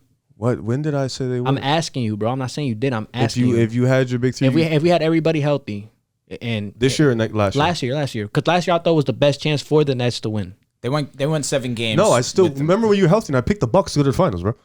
Okay. You heard me say the Bucks are going to the finals. Why? Oh, all right, whatever. You're gonna be so wrong on that. Yeah, you're gonna be completely. Well, wrong. I'm not. I wasn't. Like, I wasn't. Like, you were Kyrie really good. played game 3, correct? he lost. Yeah, and they lost. got hurt in game and 4. that was the series. He That's got what, hurt in game correct. 4. Correct. In the middle of game 4. I think in the middle, something or. You got hurt in the Reg- second reg- quarter. Regardless of that fact, Milwaukee looked completely different game 4. Yeah, I mean, because the same thing could be said for the Clippers. If we had Kawhi, we can go to the finals. I Yeah, okay, agree. you can say Well, that. that's their best player. No, I'm saying that's cool to say, but at least they got to the WCF. Like you you're can't talking- even say that. Like what can you say? Well, if we had our big you three, can what? say- we We played missed 20 two of games our together. You best can players, say though. that the Nets lost to the champions. They lost to the team that won the championship. Yeah, you can say that. I mean, that's cool. And- Second round. and- Yeah, we and lost I to know Atlanta. that- Could say the I same know thing, it but at does- least Atlanta got to the ECF. You know what I'm saying? Like at least they got to something That's that because of they importance. they didn't have to go through Milwaukee. They went to Philly. Okay. Philly's not a walk in the park. With Ben Simmons, it kind of is. They didn't have Kevin Durant Bro, either. they You choked. got to stop with that. They didn't have Kevin Durant Well, either. Philly What's choked. wrong with Wait, y'all? Nets versus Philly. Who's winning that series? LOL. And how many games? Wait, you talking about with just Kevin Durant? And Kyrie for those 2, 3 and a We're half, beating them. 3 games in a quarter. Philly played the Nets pretty well last year, if I'm not mistaken. Come on, bro. I'm not Come saying on, I don't bro. care about regular season. Word. I'm gonna be We honest. don't. You don't care about regular We season. don't. Joel Embiid to put Claxton in a blender, bro. Blake So will Griffin and all Giannis. of them. So then what are you saying? The Philly will probably win. If Oh Kyrie my gets gosh, hurt the same way, and You guys are disrespectful, you get bro. wait. That's You Kevin get, Durant. wait, crazy, you bro. get grade 2 hamstring 2 for 14 Harden, and you think Philly will lose? What? Philly lost with everybody healthy. What are you talking about? Ben Simmons shitted the bed game 7, bro. Against he didn't even Atlanta. take a layup. Against Atlanta. You think that's happening against you Brooklyn? bro, Nets would have beaten Atlanta in 5 with just KD. we going Atlanta? yeah, that's not that's with is just that 5, cap? with just KD? I don't know. That's crazy. I'm That's talking not about crazy. just I don't know, assuming bro. that everybody was healthy. Trey didn't play, and they still won a game against Milwaukee. That's all I'm gonna I don't say. think Giannis played that game either. He did. He did? That's when he got hurt? He did play. Chris He did. Middleton bodied them too. And they also beat the Hawks without Giannis. Correct. But Trey didn't play that game either. Ain't that some Injuries, man. So hold up. So answer the question real quick. You think question? Nets versus Hawks if they face an ECF, who's winning that and how many games? Nets and Nets probably are healthy? 6. Nets will blow them out in 4 games if they're healthy. I If- swear to of God. course they are. fully healthy. But Oh, it's even not with a series. a hamstring Harden and whatever, they're still beating think them in it's 5 or It'll be a 6. 7-game series, No, bro. nah, bro. Like I don't think he y'all just realize. don't. He just don't. Yeah, What do you I know. mean? Did you Nah, see he how just bad don't. James He Harden was? just don't. With Did you with see that how hamstring? great And you're KD talking to was? Milwaukee that had a healthy Drew Holiday that was playing excellent basketball. Chris Middleton was playing excellent Yeah, they basketball. had their team. My point. Yeah. But that's what I'm saying. Atlanta We're talking doesn't. about the Hawks, Atlanta doesn't match up like Milwaukee does, bro. Compared to the Nets. My point is that Atlanta still gave them a solid series. matchups. That's all because about matchups. That's because they were. The Bucks even said it. Drew Holiday said it. I think in an interview with JJ Redick, he was like, "It's just after that Brooklyn series, it took everything out of us. That Atlanta was able to win those 2 games, but if Milwaukee had come in and faced Atlanta, not having to might have face swept Brooklyn, them. they would have swept They them. might have swept them. That was They an might have. easy. That was an They easy might have. series for them. It's just they were so gassed from facing KD, who was the best player in the world last season. Yeah, he would have smoked Atlanta. That makes sense. It's a shame that only lasted for a postseason. No, he's still better than LeBron. No, I hope, you know I hope what? you know that. Whatever That you makes sense. I understand that. That LeBron makes was sense. out in the first round. They were gassed. I guess that's what people say nowadays. We're gassed. So You picked the Bucks to win a championship last year. You were very consistent on that end. This season, even though they are defending champions, it doesn't really feel like it. They're not a team that gets talked about. We haven't talked about them much on this show, but they are 28-19, and 4th in the East. Giannis is in the MVP conversation when again he's having an MVP-like season. Do you feel like the Bucks are being overlooked again? I don't want to say overlooked. I just feel like when they were losing games in the beginning of the season, people were kind of weren't taking it too serious because they weren't healthy. Their guys wasn't there. Because if you look at their record with their big three, it's a pretty phenomenal record. 17-3. Like it's incredible, and I think they're not being overlooked. I think people understand who they are, especially with the guys like Grayson Allen, who's contributing, Bobby Portis Jr., who's been excellent for them, Wesley Matthews, he's been good in his minutes that he's been given. He's been pretty solid for them lately. I think Giannis, being that MVP type caliber player, I don't think they're being overlooked. I think the people are kind of like forgetting who they are. Seriously, like people in the East are forgetting who the Bucks are. Like I've seen people on Twitter say Miami would dog walk them, and I've seen people on Twitter saying like teams like Philly, like I don't. The Bucks Is forgetting and overlooking similar? I think overlooking would be like a team like Phoenix. People are overlooking them. Really? Yeah, like if I was to put myself in, I would say I'm probably like last year I was overlooking Phoenix. Last year's Phoenix Yeah, team. I would say like I'm overlooking them, but I Okay. think people are like forgetting who the Bucks really are. Like I said, I've seen people on Twitter Fair say enough. Miami, Fair enough. Miami would dog walk them or Philly would beat Well, them. It's just Miami's like, reasonable, but I I say have 7, not dog walk. I have heard that people think the Bulls have a chance against them. I think that's utterly ridiculous. I don't know how you Milwaukee's feel my about favorite that, to come Riff. out the East right now. That's a good favorite. How do you feel about that, Riff? People What? that think the Bulls have a chance against them? So I mean, mean. you've literally asked me questions, and I've literally answered them truthfully. You asked me one time, do I think we can beat the Bucks? And I told you no. And yet and still, you asked me that question. Yet I again just want to after I know. said no. I just want to know if you have faith in your team. That's all. No, it's not faith. It's Y'all are reality. still number one in the hold on, East hold with a on. bunch of injuries. Listen, you're a Knicks fan. I'm not you. It's reality. I don't look at things and be like, my oh, I think we're going to do this. I think we're going to do that. No, it's reality. If you ask me, can we beat the Bucks? I don't think we can beat the Bucks. Reality. I'm not going to be truthful. So what's that series looking like? If we play the Bucks, maybe we can make it 6. Probably say agree. 5, though. Wow, you're underselling you guys. No, I'm underselling the hell out of Vucevic. I don't like him. Fair point. I really don't like him. Fair point. So But that's y'all are still number one with all the turmoil not turmoil because that would mean like something's going on within the team, but like COVID's killed you guys. That is Levine's hurt. turmoil, though, to an extent. Is it? Yeah. A type of COVID injuries, turmoil. Nah, I think the Bucks are the best team in the East, man. Just got Caruso back, but then you lose Lonzo. It's like y'all have had some They unfortunate luck. they lost a little bit of defense in the offseason, but gained offense. Like I mean, Loki got it back in defense with Caruso and Zoe. I was talking about the Bucks, bro. Oh, yeah, Like, agreed. I Because think you they're lose the PJ. I think they're the best team The in the East. definition of turmoil is a state of great disturbance, confusion, or uncertainty. There you go. So I use it right. Yeah, nah, Bucks best team in the East. I don't like. So you're picking them to come out the East then? Yeah, they're gonna come out the East again. Unless like I said, if the big three in Brooklyn finally play and they're healthy for a full series. But you picked the Bucks last year to beat Brooklyn. Yeah, but I'm changing that this year. I ain't about to play this year. Like, So Say you it don't one you more want to time? pick the Heat over the Bucks? I really don't think. How many the Heat- games? Well, who? Bucks and the Heat. We're betting that. We can We're bet gonna it. bet. 6 games Bucks. We're gonna bet. Miami. I got the Heat in Miami 7. You can have it. The Miami. We gonna bet. We gonna bet. The Miami Heat cannot beat the Bucks, bro. I am not They a already believer. beat them. Didn't you just tell me 2 Regular years ago season it was don't really, old? but regular season don't. You know, They had virtually the same roster though. Talk about 2 years ago. Yeah. Didn't you just say Virtually last the same segment, roster. Drew Holiday wasn't on that team. It was Eric Cam Facts. Bledsoe. Grayson Allen wasn't there. I don't think Bobby Portis was there either. No. Bobby Portis guarantee was not there. And he Yeah, but definitely PJ wasn't playing Tucker's like not on the this. Bucks anymore. You just named 4 guys that weren't on the team. On the Bucks team. PJ Tucker's not on the Bucks anymore, bro. Bobby That's Portis fine. has Like- No, done. it's not fine. No, it's really fine. No, it's not That's fine. okay. It's not okay. They still have Giannis, Middleton, Drew Holiday, You want to know who has PJ Tucker? Jimmy Butler, No, I'm saying what team has him, Miami. and what team are the Bucks likely going to match up against? I'm good. Like Bucks coming out the East. You don't think that? Why do you say you're good? PJ Tucker's the X factor in that series. He's Like, changing you don't that think series. there's a shot? No, I just don't. I'm not a believer in Miami beating the Bucks in a playoff Bro, series. PJ Tucker is gonna take over that series. And guard who? Who are you gonna He guard? can guard anybody. He can guard Middleton. I he can guard think they're gonna throw anybody. him on Giannis, and I might laugh. Nah, they're They gonna throw put him on Bam. guard. He's guarding Bam. Giannis before Bam is When? guarding him. in Bam- Houston. Bam is when the he best- played small in ball a regular 5. season game. That's cute. What do you Bam is mean? the But he's best. done it before. Bam is the Didn't he best have 40 defender for that game? Giannis, bro. PJ Tucker would outside of Giannis, he'd lock everybody though. On Milwaukee, I'm not gonna lie, bro. he would lock Chris. Yo, Middleton. Bam will do a great. I think Bam is probably the best defensive player solely just for him and Kawhi. I feel like they're the best for to contain The Giannis. Bucks fans even know. With They, Draymond? Yo, Draymond's another one. I saw Mikal Draymond's Bridges played numbers. defense on Chris Middleton in the finals. I'm asking genuinely. He got cooked. Correct. He got That's cooked. what, okay, I'm asking. Mikal Bridges, right? He played defense on Chris Tucker's Middleton. a better defender than Mikal. At this point, Tucker's I don't know, man. Tucker's way more physical than him.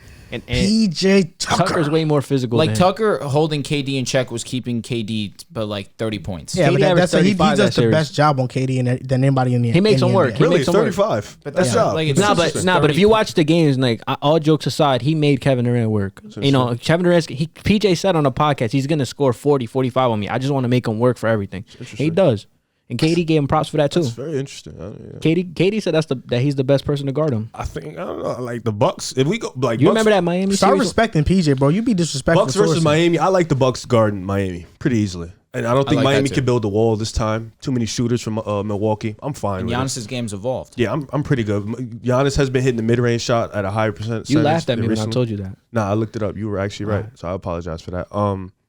What's the name? Yeah, Giannis has been able to hit the mid-range at a higher percent. I'm really comfortable with that matchup. Like I don't know why you're. I don't know. You're saying. I'm fine. I don't know why you're saying. I it think like Miami. that. I think the Bucks defensively, Drew Holiday is going to be fine with whoever That's he has to guard. Not Hero. And who's the pressure Not on? what? Wait, That wait. series Hold on, going Drew. 7, Who's bro. the pressure Hold on? on. Hold on. Not what? Not Hero. Who can't guard Hero? Drew Holiday. Whoa, Bro, he might laugh at you. yo. That's so disrespectful. to Drew You said Holiday. Tyler Hero might laugh at you? No, Drew Holiday might laugh at you. That's so disrespectful that's to Drew OD. Holiday, bro. Like he didn't guard it. Like, Yo, come on, bro. but Miami's depth, like during this this long outing Yo, of their can I ask you a players. serious question? Because do you really think dudes like Max Strus and Gabe Vincent are gonna I really think Max. like? I think Max Strus can see playoff time. You really think they're gonna be If that? Duncan that type Robinson of sucks, then Max effectiveness? Strus is gonna step right in. You and think be they're shooter. gonna do what they do right now in the playoffs? Honest to God, answer that Shoot question, threes? please. Nah, Strus can do what he Strus can can shoot threes, Strus bro. can do what he Strus can can't do shoot right now. threes. I didn't Are you say kidding that. I'm me? saying the Why are you playoff making that game. face? Because I saw Joe Harris lead the league in 3 percentage and play like But garbage. they're not the same High person five though. to Garbage. But they're not the same. shooters. They're not the same. shooters. They're not the Different same type of guy guys as though. in, like, Shooters. Person to Duncan person. Robinson showed up in the playoffs in that bubble run. I was just joking about the Hero comment, but are you picking the Bucks to be favorites? Right now, I mean, you got to. I mean, Bucks. in terms of health, in terms of them already doing it, in terms of complete team, I love Milwaukee right now. Overlooked, I probably wouldn't say overlooked. They were probably overlooked earlier in the year when they had Chris Middleton out. Drew Holiday has missed some time of recent with an ankle injury, but Giannis missed some time with COVID. But when all three of them together, they're arguably the best team in the East, if not the best team in the East. The only team that competes with Milwaukee, in my opinion, if they're fully healthy, is the Brooklyn Nets. That's it. The Heat I can understand because defensively they are a great defensive team on paper, without a doubt. That being said, we're going against a team, the Heat are going to be going against a Milwaukee Bucks team that now has the confidence to go into any series and think, all right, there's no pressure on us. We're going to play loose basketball. There's no pressure. There's no pressure. They have a championship already. That's it. There's no A pressure. lot of people pressure to question win, their though. championship. I don't think it's fair to them, but They're going to be playing loose basketball. That may be true, but Miami is the last team to question that. They just spanked them in 4 games. their team is completely different now. Like Miami is the last team to But their question team is them, completely bro. different now. And Chris Like, come on, Middleton's bro. mental is Their team- completely different too. Their team is It's completely that. different. It's a fact. And Drew Holiday's playing better than he did last year.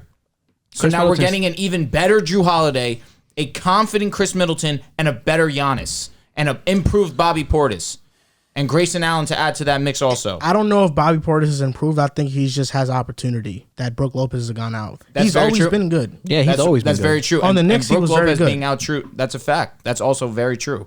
But I feel like Brook Lopez didn't play a good portion of the playoffs last year too, and Bobby That's Portis because they just went filled in small. perfectly. Yeah, they went small. Yeah, he was huge last year for Yeah, them. no doubt. So I mean, I just look at this team as a whole, and I just think They have the experience. They have the confidence. They have the personnel. Why would I choose another team right now? Are the Bucks being overlooked? Yeah. Am I overlooking them? Absolutely. He did it last year and it was a mistake. I'm not. It doesn't matter. Why? Last year they should have never beat the Nets. So I will say this: after they beat the Nets, when I looked at that they had to face Atlanta, I kind of already knew, damn, I might be fucking wrong on this, because I really And then Suns in 5. I only said that because I had to be consistent with me not thinking the Bucks would win. But that's what I'm saying. I thought the Bucks could very well beat the Suns. It's not like I didn't think. So when they went up 2-0, you wasn't extremely confident. The Suns. Yeah, he was. I was confident. I was confident for sure. But after the Nets got eliminated, I looked at the remaining teams and I said, the Clippers, the Suns, the Hawks, I might take this L. That's what I said. But this year's different. This year's different. The tiers in the East right now, the Nets healthy, they're number 1. The Heat are second. These are the tier 1 teams. All tier 1 Lord teams. have mercy. No, wait. Are you putting this in order? No, bro. He's not even putting Milwaukee in tier 1. No, That is. I think he is. This is tier 1. I just want to know if he's putting it in order. This is tier 1. I heard by This is themselves. tier 1. I heard by themselves, Brooklyn. I apologize. In Go the ahead. Eastern Conference, this is the tier 1 teams. The Nets are in tier 1, but they're the best team, tier 1. So you are putting this in order. Yes, in the East. The Heat are the second best team in the East. The Milwaukee Bucks are the third. Holy Lord. The Sixers are the fourth, and the Bulls are the fifth best team in the East. Wow. That's how it's going, and that's how it's going to continue to go. You mentioned you downplay the depth that Miami has because we know in the playoffs when it's 8-man rotations, they probably won't play. You're correct for thinking that way, but it's not like the Heat don't have great starters as well. Kyle Lowry, Duncan Robinson, Jimmy Butler, PJ Tucker, Bam Adebayo. You got Tyler Hero. VO has not come back, but I think if he comes back, Victor Oladipo. What you call him? VO. That's his nickname. I don't know. I just said it. I like it, bro. If Oladipo comes back, that's their 7th guy. Their 8th guy can be anybody. Like Strus. It can be Strus, it can be Yurtsevin, it can be Vincent. I mean, it really doesn't matter. If they get into foul trouble, they can still match up. That 5-man lineup, Lowry, Robinson, we know he's not a good defender, but Jimmy, Lowry, Tucker, and Bam Adebayo, defensively, if I'm the Bucks, I have nightmares about that. What about the Bucks defensively though? I'm not that worried. They took a step back on defense. No, wait, hold on. But no, wait. You said Jimmy, Bam. PJ, Bam. If I'm the Bucks, I have nightmares.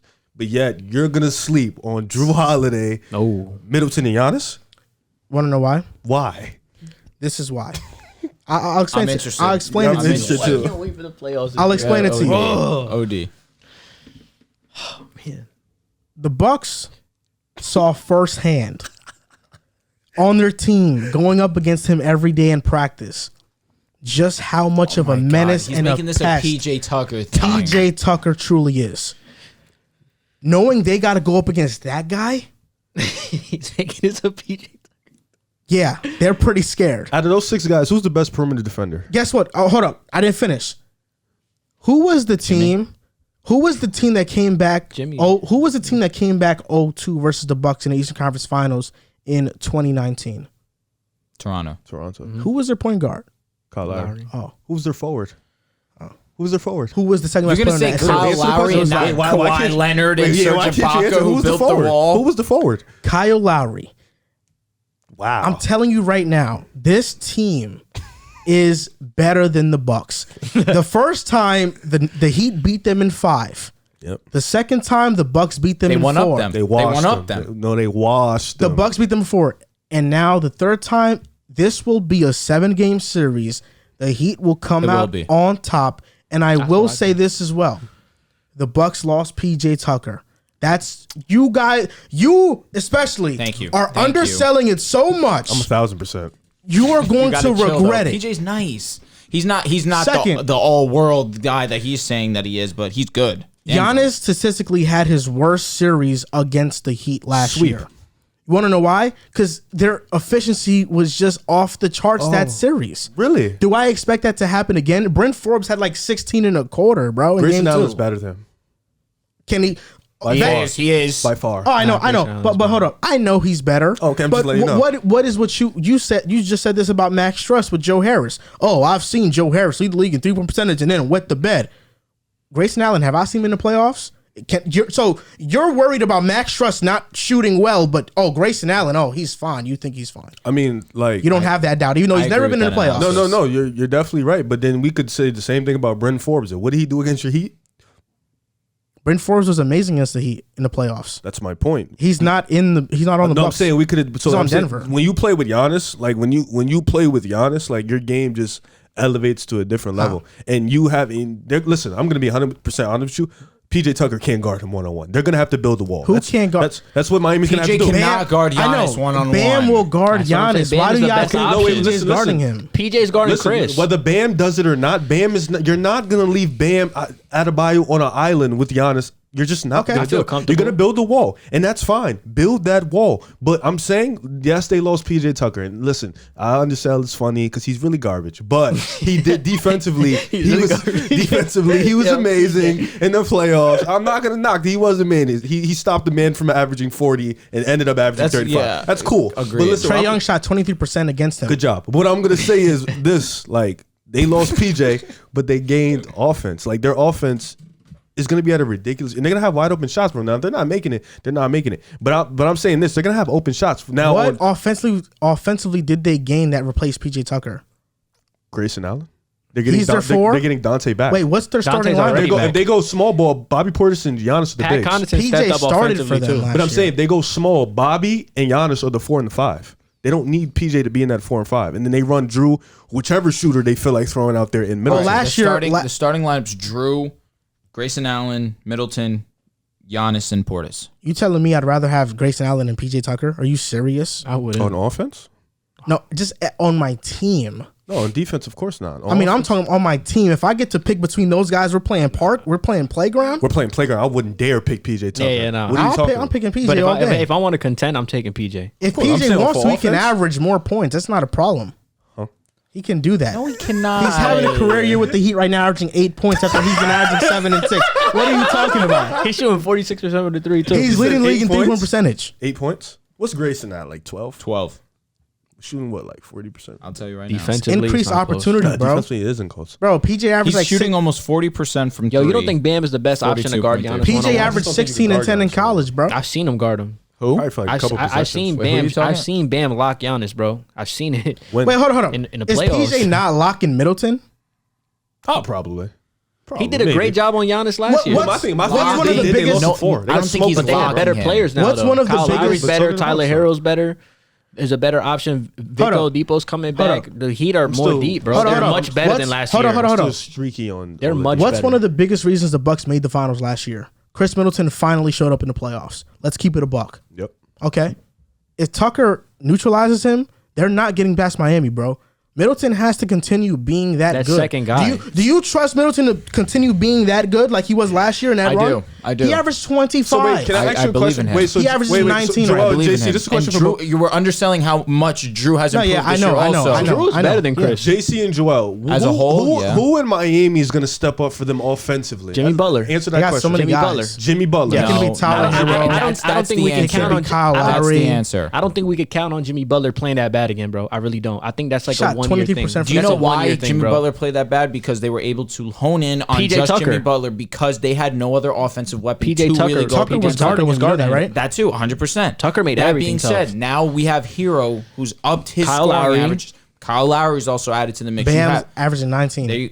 They're a better offensive team this year, but They even are. still, they're a better offensive team this year. Giannis is However, going to be there. I'm fine. I'm with that. agreed. Yeah, I'm fine with taking. that. I'm just taking the personnel Oh, from Giannis is Milwaukee. definitely better. No, I'm saying like defensively, I'm fine with Giannis guarding. And Bam. I'm fine And with then Bam guarding Giannis. Drew's gonna. I don't think Drew's gonna guard Lowry. I think they're gonna be comfortable with him on Tyler or Jimmy Butler. yeah. And me personally, I'm fine with whoever Drew's guarding. Like I feel like he's gonna be able Definitely. to neutralize whoever he's guarding. I agree. If it's Hero, Oh, if it's Hero, he's easily You gonna think he's neutralize neutralizing him. Jimmy? He can. I think he can. Chris is going to be on I Jimmy. think probably. vice versa could be same too. I think Jimmy Butler will strap Drew Holiday crazy too if he really It's locks a bigger dude, I'm sure. That being Jimmy said, Butler's if you wanted better to, than him, bro. Okay. I'm saying like Jimmy Jimmy Butler's better Butler. than Jimmy who? Butler could cook Drew Jimmy Holiday, Butler's bro. better Jimmy than Butler could everybody cook him. aside from That's an Giannis. obvious Nah, but Jimmy statement. Butler could cook him, bro. I'm not counting on Jimmy Butler shooting 23% with this better team around him. No way, bro. No way. I mean, he was missing shots. And I've heard that they're They trying were to leaving trade. him wide open, They're bro. trying to trade for Duncan Robinson. They're trying to trade Duncan Robinson for like another player too. That's interesting. So if But they, who wants that contract? he's one of His the best shooters market, in the league. his market isn't too high right now. He is one of the best, but he's really bad this year. He's shooting like 38%. Which His is minutes have for dropped his, too. For his Is So he his shooting stature, 38? it's 38's not bad. no, for Not him for though him, it yeah, is. it is. His For him, it's market's bad. pretty low right now. And I know, but if they can get somebody like Eric that Gordon? would be pretty cool. Oh my God, He's Eric shooting. Gordon He's takes shooting this team over the top. 34.8. That's bad. 30 what? 34.8 from three. It's probably because he's been Robinson. Worse. Oh, that's his field goal. Yeah, percentage. that's what I'm Oh, saying. It's a lot of guys shooting It's probably low 'cause this he's year, been though. New really- ball. It's probably because he's been really focused on his podcast. Duncan? Yeah. That's His interesting. podcast is fire. He's got to It's keep up with actually- us. That's why he saw us coming. It's actually a really good podcast. I ain't going to front. Really? He has a lot of good guests. It's Tough. It's called the Long Shot Pod. My favorite one was with PJ Tucker, ironically. It's actually maybe it's the new No, basketball. DJ Redick did that podcast. Was it? Yeah. It was. You're right. You're right. You're right. You're right. You're right. JJ Redick is good too. Duncan is under JJ Redick's podcast network though. I believe. I'm pretty sure. Yeah, I on think that. so. So Offensively. you guys think Miami's going to win? I think Yeah. in 7. So they could Miami's win. coming out the East for you. If Brooklyn's the way it is, Yes. Miami's coming Yes. out. Miami's coming out for you. You have to say that. No. You're gonna say Brooklyn. Yeah. You're gonna say. I Brooklyn. think the ECF is going to be Brooklyn and Be Miami. realistic. If the Nets are healthy, Brooklyn, then- Miami. That was actually my pick this year. If the Nets are healthy, the Nets will come out the East. But Yeah. if they're still like going through all this drama they're going through, yeah, I then have. I So agree. you with have that. you have Miami, and then you have still Brooklyn, Miami and Brooklyn in the ECF. and then who do you have? I got Milwaukee, and if the Nets are healthy.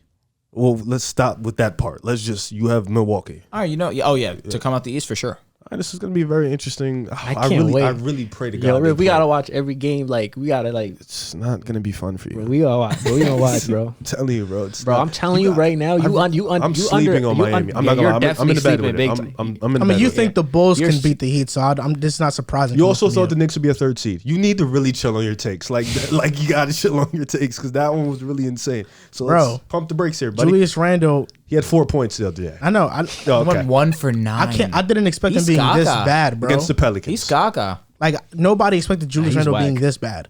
Like we probably thought that he He's would just regress as bad as his first year a in New little York. bit, but we didn't think he'd be You know this what? bad. You know what's crazy? As much as hate as you want to give the Bulls, because What hate? I love the Bulls. No, as much hate as you want to give Enough. the Bulls. You don't love them. As much hate you want to He give said us, enough. You as don't much love I hate, already we're said I was wrong about you guys. No, as much hate as you want to give us, we're still the number 1 seed, even with all the COVID hits, with all the injuries, and we're still at the top of the So East. you're the Atlanta Hawks of 2016. Just so you Wow.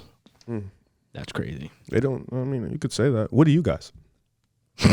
Gonna get You're the New York Paulo Knicks. Banchero and Jabari Smith. That's what we're doing. We're getting The him. two of them. Maybe. Are I y'all don't know. about to be? You have to be the worst, like the They have to worst. be the worst team in the league. No, we just have to have luck in the lottery. You don't have luck in life. The Knicks don't have luck. What are you They doing? don't. They don't. Y'all were supposed to get the Zion. Yeah, I think you had the highest odds, and you ended up getting Yeah, third. like, you don't have luck. Come on, bro. I mean, well, I'm fine. We got RJ. Right. Weren't You're y'all back supposed on to that get John bandwagon Wall now? back in the day too? Absolutely. You're back on that bandwagon now? Absolutely. Sick of non-playoff teams. They just talk. They just don't like. I mean, I'm sure jeez. you know a lot about that. That's been you for the past couple of years. First seed.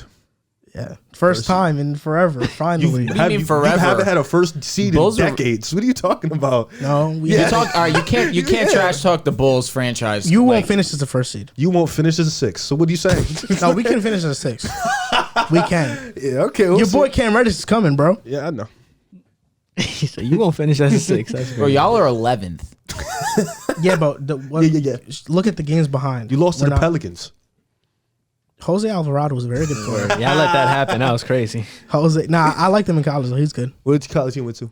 He's from New York. That's all I know. What Go college to you went Georgia Tech. So sick to get to. Come on, Was he bro. nice in Stop college? playing. To get He was to that nice. He 6.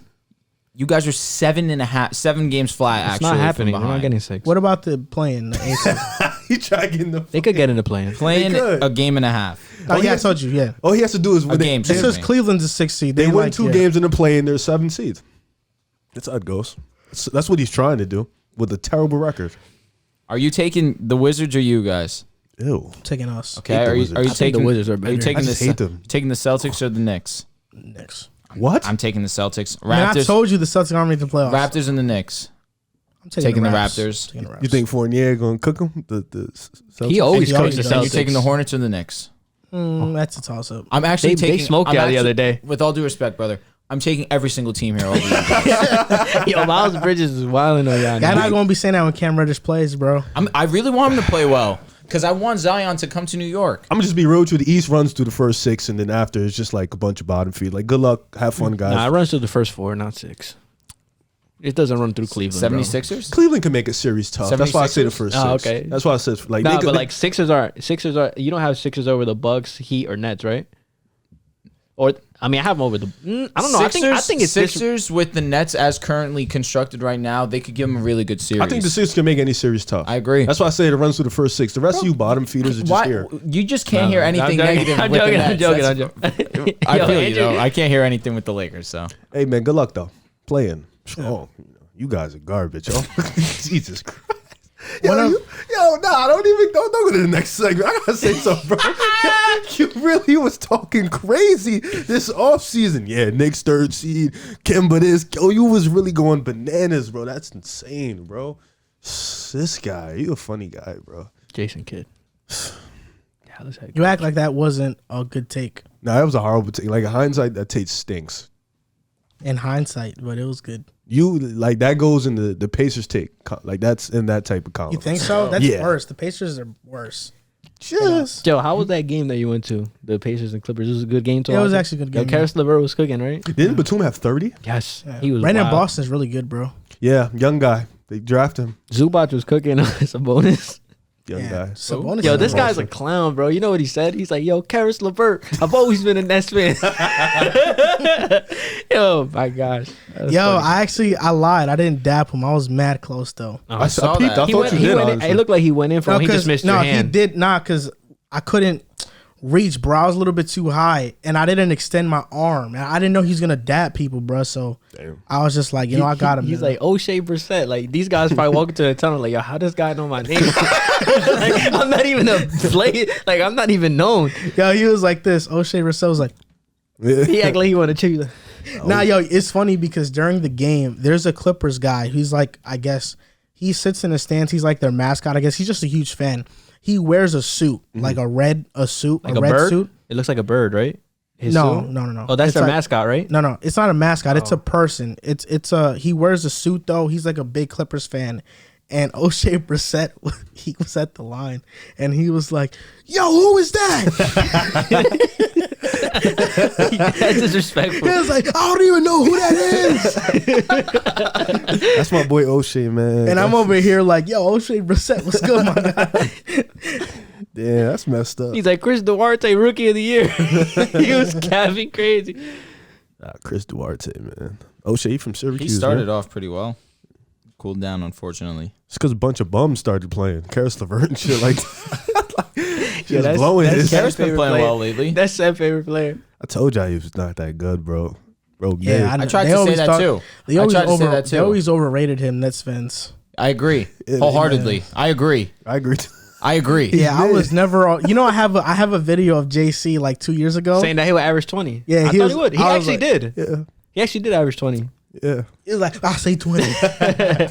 Joel just threw that on JC, and honestly, there I'm was a not here point- for it. you know what's crazy? Because he look at him making that stupid ass. No, but What you know are you what's talking about? Drew, you know what's crazy? There was a point where Joel was really calling like LeVert trash, and then he just flipped. I don't Bro, remember then he when said he it could be. was. Then he said he could be a Chris He Middleton. could do what Middleton does. But he was Like, really come saying on. LeVert was really garbage. Like he wasn't that good. Telling I you just right don't now, know that what would happened. never happen for the rest of Karis LeVert's like his entire NBA career. He will never, ever, ever, ever, ever, ever play as well as Chris Middleton did in last year's playoffs. You making the face Joker making right now. Oh, facts. You like that? Yo, that's so Facts. I didn't even peep. Yo, that Nah, is but dumb nobody funny. overrated him more than Seb, though. Let's keep it a stack. Seb asked you in your face if he was a superstar. I never went that far. I never went that far. Yeah, showing your face. He's like, yo, he could be a superstar, bro. And then when Rib turned up, Rib was like, what? And then like he knew that Rib was not going to answer. Yeah, that Karis politely. LeVert's always been kind of an overrated player. Do you think he's mid? Nah, he's a good player, but he's just not what He's I think he mid. is. Is he better than Tobias Harris? He's probably Stop, y'all letting him rock. Can we stop, bro? We gotta stop. All right. Next topic, man. Before we go on to the next topic, a quick word from DraftKings. We're on to the divisional round of the NFL playoffs, and DraftKings Sportsbook an official sports betting partner of the NFL, is celebrating with huge odds for new customers. Counting down to Super Bowl 56, new customers can get 56-1 odds on any team. Bet just $5 and get $280 in free bets if your team wins. If DraftKings Sportsbook isn't available in your state yet, you can still get in on the action of the divisional round. Everyone can play for huge cash prizes with DraftKings Daily Fantasy Football Contest. DraftKings is giving all new customers a free shot at millions of dollars in total prizes with their first deposit. Download the DraftKings Sportsbook app now. Use promo code TBPN and get 56-1 odds on any NFL team. Bet just $5 and win $280 in free bets if your team wins. That's promo code TBPN for 56-1 odds at DraftKings Sportsbook, an official sports betting partner of the NFL. Yo, Riv. Talk to me. Did you Is the camera recording? Oh, it is. Yo, Okay. did you know Dayron Sharp in college? He went to UNC. Was he good in college or no? Yeah, he was a top recruit. He was? He went to Monteverde. Yo, he's actually not that bad in the NBA. He's pretty solid. I could have swore I told you that. On to the next topic. The Mavericks right now are currently on a hot streak. They're 26-20, second in opponent points per game, fourth in defensive rating. They were 21st last season. They're 8-2 in their last 10 games, and their defense has been really amazing. Have we been downplaying the Jason Kidd hire for the Mavericks? We had this topic earlier in the season. We all gave Jason Kidd his props. I did, at least. I think we all did in that segment. Correct. Mavericks fans were the ones that came on in the segment and they were like, "Oh, he's actually not that good." But now we see more of a larger sample size, and he's living up to the bill. Hell yeah. So, what do you think about Jason Kidd? Has he been living up to? Has he been exceeding your expectations this season? I'll start with you, Drew. Exceeding my expectations. I wouldn't say exceeded. I would say it's around what I was expecting from the Mavericks. I had them as my 5th seed coming into this year. I expected Luka and both KP to gel much better than they were last year. The big thing was having KP find his role in this offense. This year, he's really starting to get comfortable. He's averaging that 20-plus points per game total that we've been seeing KP average throughout his entire career. Last year just was terrible chemistry between him and Luka Doncic. Unfortunately for the Mavs last season, KP was lost in that offense for whatever reason. It was mostly because Doncic was so dominant with the ball, and it felt to a degree that Doncic was trying to, one, do too much, and two, just did not trust the teammates around him. Even though I love Tim Hardaway, we see Jalen Brunson and his emergence this season, and obviously KP is supposed to be that Robin to Luka's Batman. And this year we're starting to see it a little bit more. Luka's back. They're starting to play great basketball once again. Luka's efficiency has been mediocre. For his standards, it's the lowest of his career. His EFG is 48. He has been not the efficient Luka Doncic that we've seen in the past. However, they're still playing winning basketball. We're seeing Jalen Brunson take huge strides in his game. Joel, definitely give you your credit for Riv, obviously, too. Jalen Brunson could be a starting point guard on other teams. He just happens to be the backup to Luka Doncic, and it's obvious that he is a great six-man for the Mavericks. In terms of Jason Kidd and exceeding my expectations, I thought the Mavs were going to be around this level, truthfully. I don't think that they're anything more than... I think they can get past the first round, but personally, I don't think that they're on the level of the Warriors, of the Jazz. Maybe they could beat the Jazz, but I don't see it happening in the playoffs. I think they can beat Memphis. I think you're underselling Memphis. I think your problem, from what I've gained over these couple months of us talking basketball together, is you don't trust guys until you see them in the playoffs. Am I fair to say that? Because the Suns, you said, I don't trust the Suns. You said now you don't trust Grizzlies. I feel like you need to start trusting what you see. This one's a little different. I'm going to tell you why. I watched 13 games, 13 games, pardon me, of Luka Doncic versus Paul George and Kawhi Leonard, right? He dominated. He looked like the best player on the court. He was awesome. For majority of both series. I watched Ty Lue make an adjustment, go small. He finally put Kawhi on him. Luka, for the most part, struggled a little bit against Kawhi, was hunting for other players. I don't think Memphis or Utah has that type of ingredients that the Clippers have to stop Luka. That's agree. why I agree. think Dallas can beat like a team like Utah, maybe, or a team like Memphis. Not even the superstar thing. Dylan Brooks, yeah, but I don't think he has He's that. unhealthy right now. Like, I don't think. But yeah, I mean, I don't think he has that Kawhi Leonard like in the playoffs where Defense? No, I'm not saying Kawhi Leonard like. No, I'm talking about defense. No. Obviously, Kawhi Leonard like you're asking him to be top 3 defenders in the NBA. That being said, Dylan Brooks is a great defender. I think he gets into foul trouble too much, which hurts him because he gets a little too aggressive. Like and a guy like Luka, he can get you into foul trouble. Like I think with Luka, there is like True. we saw Luka's him killing we Dylan saw Brooks. him put up enormous killing numbers anyone. against the Clippers. So I think I'm only imagining what he's gonna do to these other teams. Like because these other But you teams say don't he's killing have anyone? the I think he personnel. is. Kawhi locked that. Locked. These other teams don't have the personnel like the Clippers do. Like I don't think like aside from Dylan Brooks, who else on Memphis can really dig in on the wing on defense?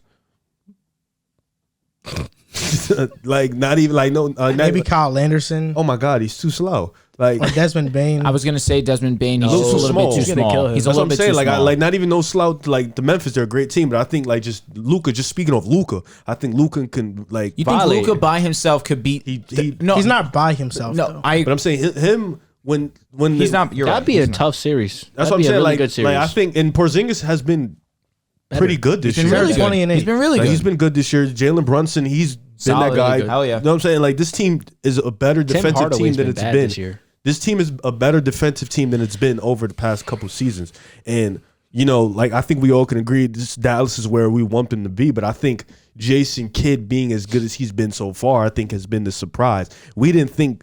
Well, even like Jason Kidd, he fixed Milwaukee's defense to an extent, but I think Dallas, with the personnel they have, we didn't think they'll be this great defensively. Like maybe top 10, but they've been, I believe, number 1 since the new year started, and they're an elite defensive team as of today. So I think defensively with the guys they have, Luka, who's much improved on defense. Maxi Kleber's been a good defender. They have Finney Smith, who we've known has always been a good defender. Tim Hardaway Jr. has been a good defender. Jalen Brunson digs in on the defensive end. Porzingis has been solid on defense. Definitely. So I think like, and Dwight Powell, who's been a bright spot for them on the defensive end too. I think with all that, like they have the chance to. Now I'm not saying upset one of the big teams like Phoenix or the Warriors. Like I think they should stay clear of them. They can beat the Lakers though and teams like that. Oof. He said that. I didn't say that. Me neither. Like, I don't think like Me neither. What they can't beat the Lakers. I think I'm not rolling like with in a that. situation with LeBron versus Luka, I'm taking not LeBron 10 rolling with times that. out of 10. I'm I'm not- taking Luka right now. I'm not rolling with that. It's like In that you series? you genuinely forget what LeBron and AD can do. I didn't say that. That's what you Me forget. neither. I'm And not he's rolling not with that. playing. Right now. No, and I'm glad. No, I'm glad. If you walk into a said series this. with no AD with Russ and LeBron, y'all are winning against That's a Dallas. much Ew. different story. You didn't say Ew. that though. Ew. because we're talking about Dylan Brooks, but he'll be back. But now we're talking about Anthony Davis. Had an MCL injury, bro. He's fine. He's about to be back AD is getting soon. reevaluated next week.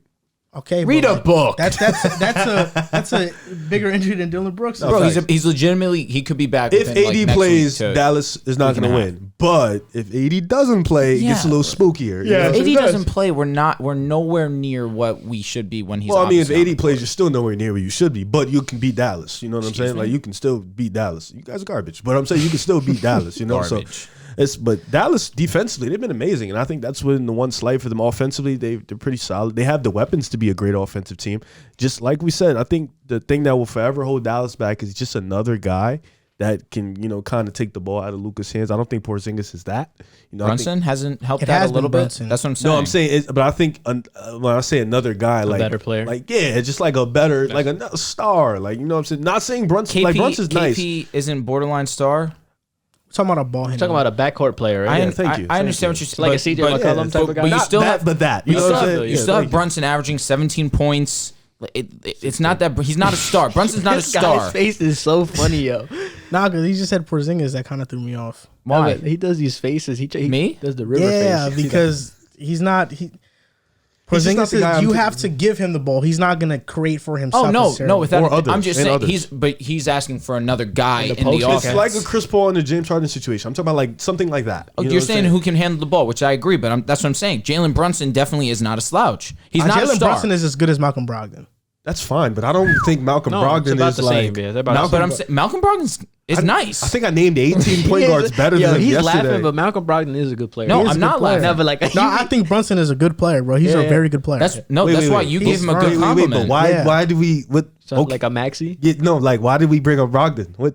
No, I just didn't bring him up. because He I feel complimented like him. you're downplaying Brunson a little bit too much. No, what you think Brunson? Oh my God, you think thinks- Brunson's taking him over the top, bro? No, but That's what I'm saying. Like, that's like what the hell? Like that's what I'm saying, bro. but Like my point is that you have Brunson, who's not that star that you're looking do, for. but I feel like then when- you have Is KP Brunson who really the provides most- the 20 points per game. Is Brunson the most replaceable player in that lineup? It's not. No, he's the reason that Tim Hardaway he's the is. reason Luka's been able to have less responsibility and not get gassed out in fourth quarters. that's great. And my saying is, if you had a better He's gonna that, leave though after. if this you year. had a better that, So it not would a be- better Kleba, because Kleba's their starting five right now is Brunson, Luka, Finney-Smith, Kleba, and Porzingis. But the problem you Timmy's see not is starting? Brunson I holding them never, back. no, I never said Timmy's it was, not I never starting said that was a anymore? problem. He's coming off the he's bench. he's been shooting that 50% bad. from the Holy field. shoot! No, I think he's just better as a six man. I never said that was a problem though. He's Brunson's shooting not like a problem. No, I know, but I just feel like you act like Hardaway's they need to struggling. upgrade him when I feel like he's exactly what So you they don't think needed. Dallas is a star away? I do. So I then do. what's on the wing, not Exactly. guard I'm not saying the guard. but Yeah, if they could essentially- get somebody that's better than Dorian Finney-Smith, I'm with that. or Kleba. Even though they're fine, I think Finney-Smith, he's a starter, bro. I really love Finney-Smith. What does Dallas have to give up to get Dame? Kleba doesn't start. I don't think Dame takes him over Kleba the doesn't top. start though, What? Wow, you don't think Not that? over the top, but Dame doesn't make him a contender. but Brunson does. Yeah, that's I never kinda- said that. What the hell? What are you talking about? Yo, he can say I never said that, bro. But all right, can we talk about that for like a split second? I mean, it's a part of Dallas. You don't think Dame takes them over the top? Not to or win they a don't? chip? No, They're they- contenders. They enter that realm of They're contenders. not contenders. We all can agree that right now. No, Dallas they're is not. a- They're okay, not. So But what with puts Dame- them? What puts them in a contender? It's not Jalen Brunson. Something bigger than Jalen But okay, But he I said just Dame, I named agree. Dame. Dame, it's a damn superstar. Of course, he puts Yeah, him in there. But Like, okay, exactly. So but now my question, he exactly. said He's no. saying no. I don't know why. what- He has explained that. What I would just you? don't think he does. That's Why? He I doesn't don't make him a have- contender? I don't have to explain it. I just No, don't you do. think he You do. does. You do. You don't think he's a contender? It's Damian Lillard. Let's figure Just this Damian out. Lillard. You have Let to me explain explain it. Okay, I'll Contender. explain it. For one, I think Dame is too much of a defensive liability. That's one. I do think that pairing Dame up with Luka is going to, one of them are going to have to sacrifice a bunch of the workload. And I'm not taking the ball out of Luka's hands to give it to Dame. And Dame, I don't know how he's not going to be this level of a player, superstar level of a player, if he's playing off the ball the majority of the time. And that's what probably would happen if he's with Luka. I think they are a wing away, like a wing. I don't think they're a point guard away or a guard. I think they're a wing away. How so though? If Luka can be a wing, But you know what I'm talking about, bro? don't. Like he's their guard though. He's their so point who's like guard. the You're bare telling me minimum that wing Dame that puts couldn't them over the top? Why can't they just on and off switch? who Yeah, I'm facilitates confused. the Why do you think They basketball? did that in Dame's that type of Houston. player They where did you it in can't Houston with just- Chris Paul and James Harden. Yeah, switch the. That'd be dirty. They can. We always go back. We talk about wings. He always a says lot. superstars find a way. We always talk about star wing players going to Utah because that's what they need. So I wouldn't say a Jeremy Grant or Andrew Wiggins, but I would say like a notch above that. So Brandon Ingram. Chris Middleton. I'm not in love with his defense. Chris Middleton would be I He's think never leaving. I know he's No, not, but just I'm for just saying argument's sake. the type of player I feel like that much more suits So like a them. Jalen Brown. Yeah, that would Yo, really that'd take them be over the top. fire. So a Jalen Brown would take him over the top more than a Dame. I believe so. Yes, So you're more about the fit. yes, and that's what matters. Oh, it does. What do you Wow, mean? okay. Why are you so surprised? No, I'm just making sure we're on the same page. So that's this all. year, has started. Dorian Finney-Smith has started every game for Dallas. Dwight Powell has started the second most. Then it's Luka. He's missed a lot. He's missed 14 games this year. Then it's Porzingis. Brunson, Hardaway has only started half of their games. He's relegated to the bench now. It's horrible. Kleba and Bullock, and so that's their starters. To talk about Dallas, Jason Kidd deserves a lot of credit. I mean, a lot. And the Mavericks are a very weird team. Luka's second season, they had the best offensive rating in NBA history. Very next year, and their defense was bad, like really bad that year. Their second year, they were middle of the pack. Now this year, their offense isn't very good. It ranks towards the bottom of the league, but their defense is first. And when you look at their personnel compared to now to 2 years ago, it's basically the same team. outside of guys taking a bigger jump like Brunson. a Brunson. The only person that they really don't have that was really impactful for them was Seth Curry that they had in Luka's second year. Absolutely folded. In the bubble year. Luka in the down years averaging 28, 25, 9, and 9. I mean, we know already he's a superstar player. I think he's going to go down as one of the better players to ever play this game. Like, that's how good I think Luka is.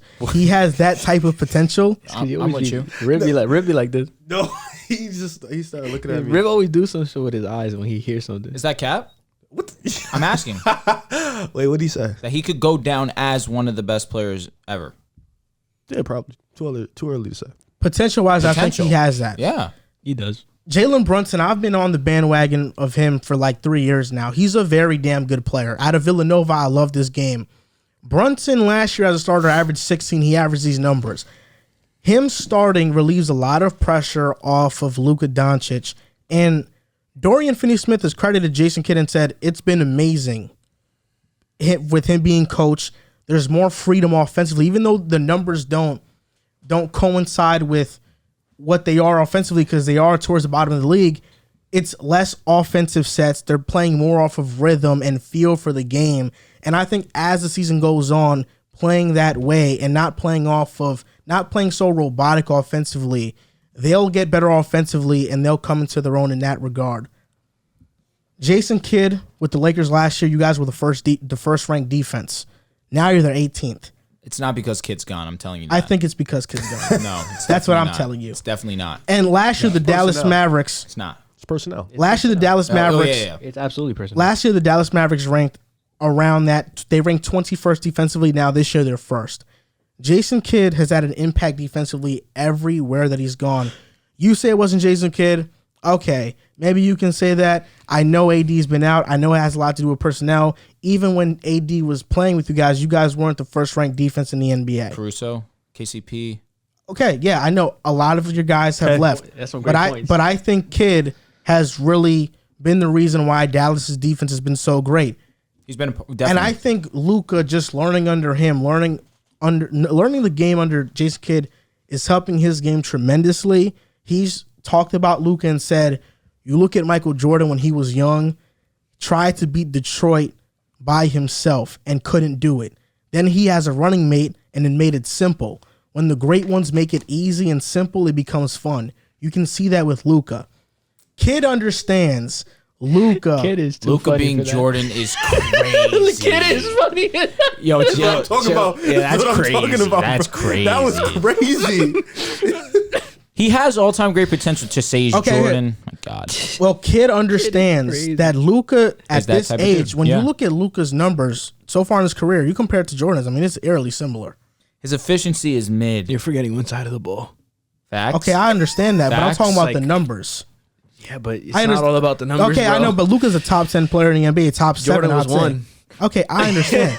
Like he was But one. in the playoffs, Luka is flat out amazing. What I'm saying And is Jordan that was in his first playoff okay, series. He I'm averaged not, 44.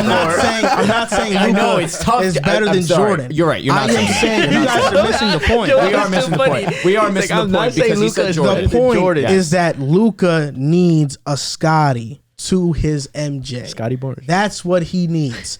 Is KP that? I don't think he is. He's a No. If don't he's need the to think. if He's he's the not. No, third he's not. best option on a team, That's that team valid. is a championship team. I agree. That's He's the valid. Dennis Rodman. So why wouldn't Dame bring them Because there? he doesn't bring Dame ain't no defense. damn Scotty. No, he's not. I understand what you're saying, but you have now Dame is Dame, like- you have Dame- Luka and Dame would KP. be. You know what Dame would take a team over the top? No. If he had an elite center, LA? ew. What Maybe do you Philly. Or No, wait. probably If you put him Denver. on LA, that put him over the That's what top. I'm saying. Oh, because they Yeah. have LeBron. Yeah, Yeah, but I'm saying like yeah, an yeah. elite big would go great with a guard. Him and Embiid would be awesome. Or him and That'd be Jokic, awesome. But like, Him I and get what you're Cat? saying now. Him and Cat would be nice too. Be cute. Like you said, we said Jaylen Brown earlier. I think that would be like the perfect fit next to Luka, that a lot. an elite That's defender. great. He's actually more Scotty than anybody else. Like he can really do that. No doubt. I think Bruce so. I said. love Yeah. JB. I love his game. Okay. Say it straight Um, face. Play I too love much, Nah, him. JB's nice, bro. Okay, so the Mavericks, I think. Look, Jason Kidd, I downplayed the hire at first, but I'm all bought in. Luka, you guys Yo, know I hate when he does I'm that. one of the. Luka's my second favorite player in the NBA. First when is he James does that. Harden. I thought I love second was Luka. PJ. No. No, yeah, I thought second it was was PJ. PJ. No, it's Luka, bro. Okay. You know I've been on Third Luka. is No, I knew Luka was a Third is fan. I PJ? just thought PJ was second. No, PJ's definitely top 3. What happened to Okay. Jokic? Jokic top 5. Nah, Jokic wasn't ahead of Luka No, for him. I remember we did a who's our favorite. He players likes Luka video. because it reminds him of Harden, so that would put him with Okay. Luka. Okay. And then Yeah, bro. PJ was I've been he I've been on a Luka. You think bandwagon, you bro. think Luka up until last year is better than Harden too, right? He is better than Harden? See, he's been saying that. I can give him that. He's been on the Luka Luka's fan nice, page bro. for a minute. I said Luka was better than Harden last year, bro. And that was easy. No, it wasn't. Just being annoying. Sorry, bro. MJ was crazy. That was Not you, Jason but Kidd what Jason tweaked. Kidd said. Jason Kidd tweaked. He's not. Jason Kidd knows the game, bro. MJ averaged 37 in year 3. It's insane. MJ averaged 28 as a rookie. He's a grown man, He bro. had 63 in his first playoff. So where do you see Dallas going? Do you think Dallas can Jason sneak a series out? Yes, Yeah, they could beat they Memphis. could. I'm They with you can on beat that. any team outside of Phoenix, And I Golden I State. don't know about Golden State. Memphis. but they can beat Utah. They can beat the Lakers if you got if AD. Even if AD's healthy, though, I think that's It'll be like tough. a 6-7 game series. Like it's that just because Westbrook is that much of a liability. That's really He's gonna why. be off the team. I don't know. Yo, bro, No, nobody wants him. please stop with that. I'm like, I get upset. Nobody So- wants him. What are you gonna train for John Wall? What is that gonna do for you? All jokes out. What is that gonna do for you? I will be honest. I'd much rather have John Wall than Yeah, but than it's not Russell gonna Westbrook, put you anywhere but where you were, a little bit higher than where you were. That's it. He can't shoot still. Okay, we just need defensive effort, man. I just think Luka right now, he's lost 2 straight playoff series. He's not going to lose one again. So any team that he goes Let's up go, against, Luka. Never say never. I mean, if Memphis falls to the 4th seed and Dallas is the 5th, Who's and four they right match now? up first, then he really Utah. might be Jordan. Jordan lost 3 in a row, first round. Who knows? Yo, can I explain something to you though? No, never mind. I'm not even gonna get into that. It's like- You about to get into Jordan stuff? yeah, but I didn't even want to get into that.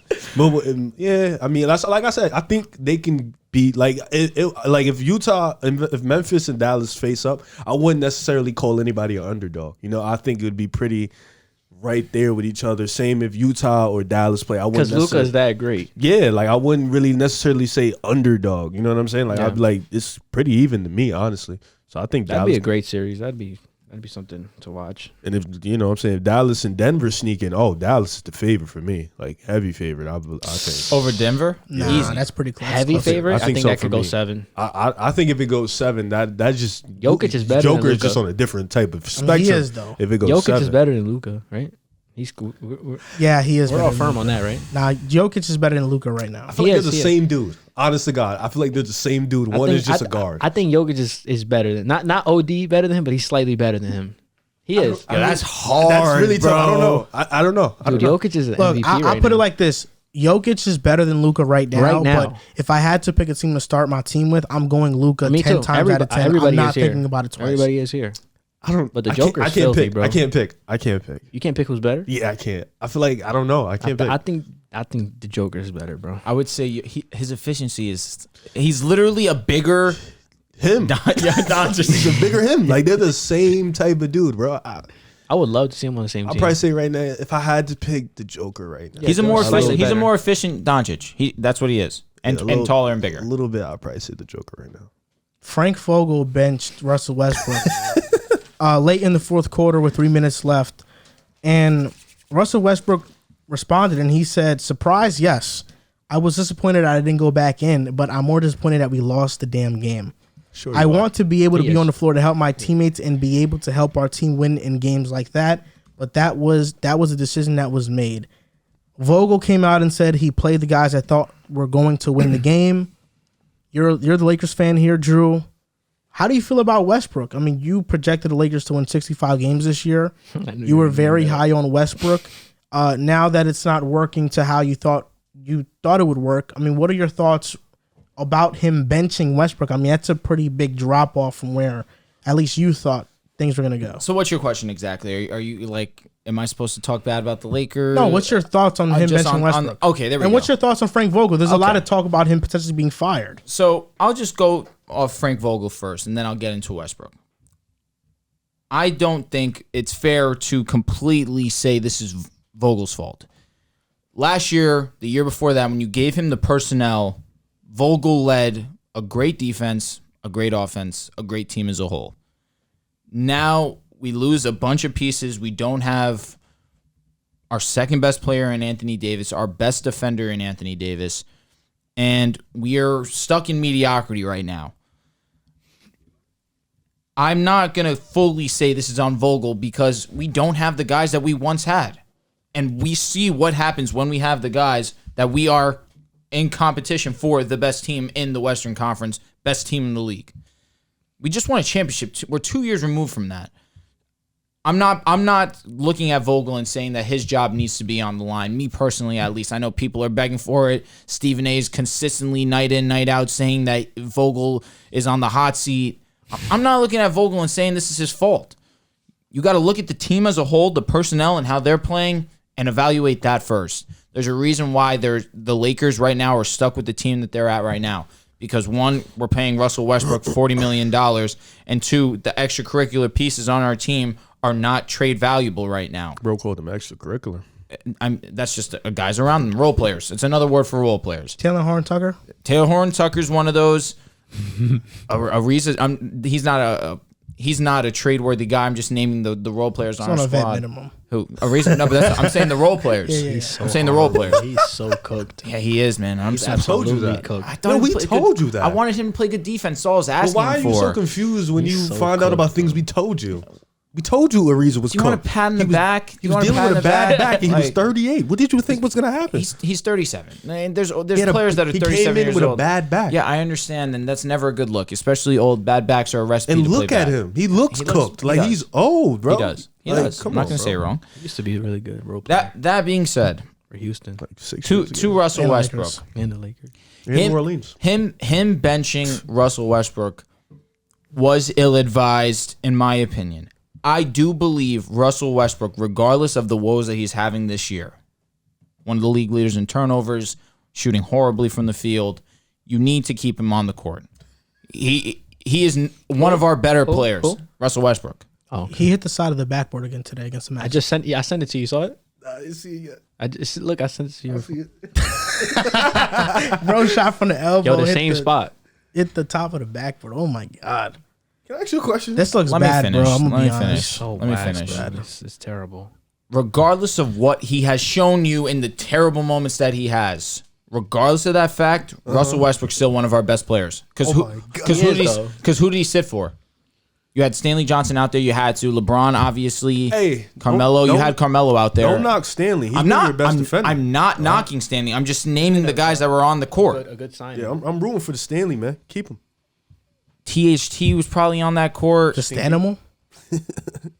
Austin Reeves was probably on that court. It's like I can't look at these guys and say that they should be in the game over Russell Westbrook when it matters most. When Russell Westbrook has I think active right now most clutch baskets in the league among active players. Really? Yeah.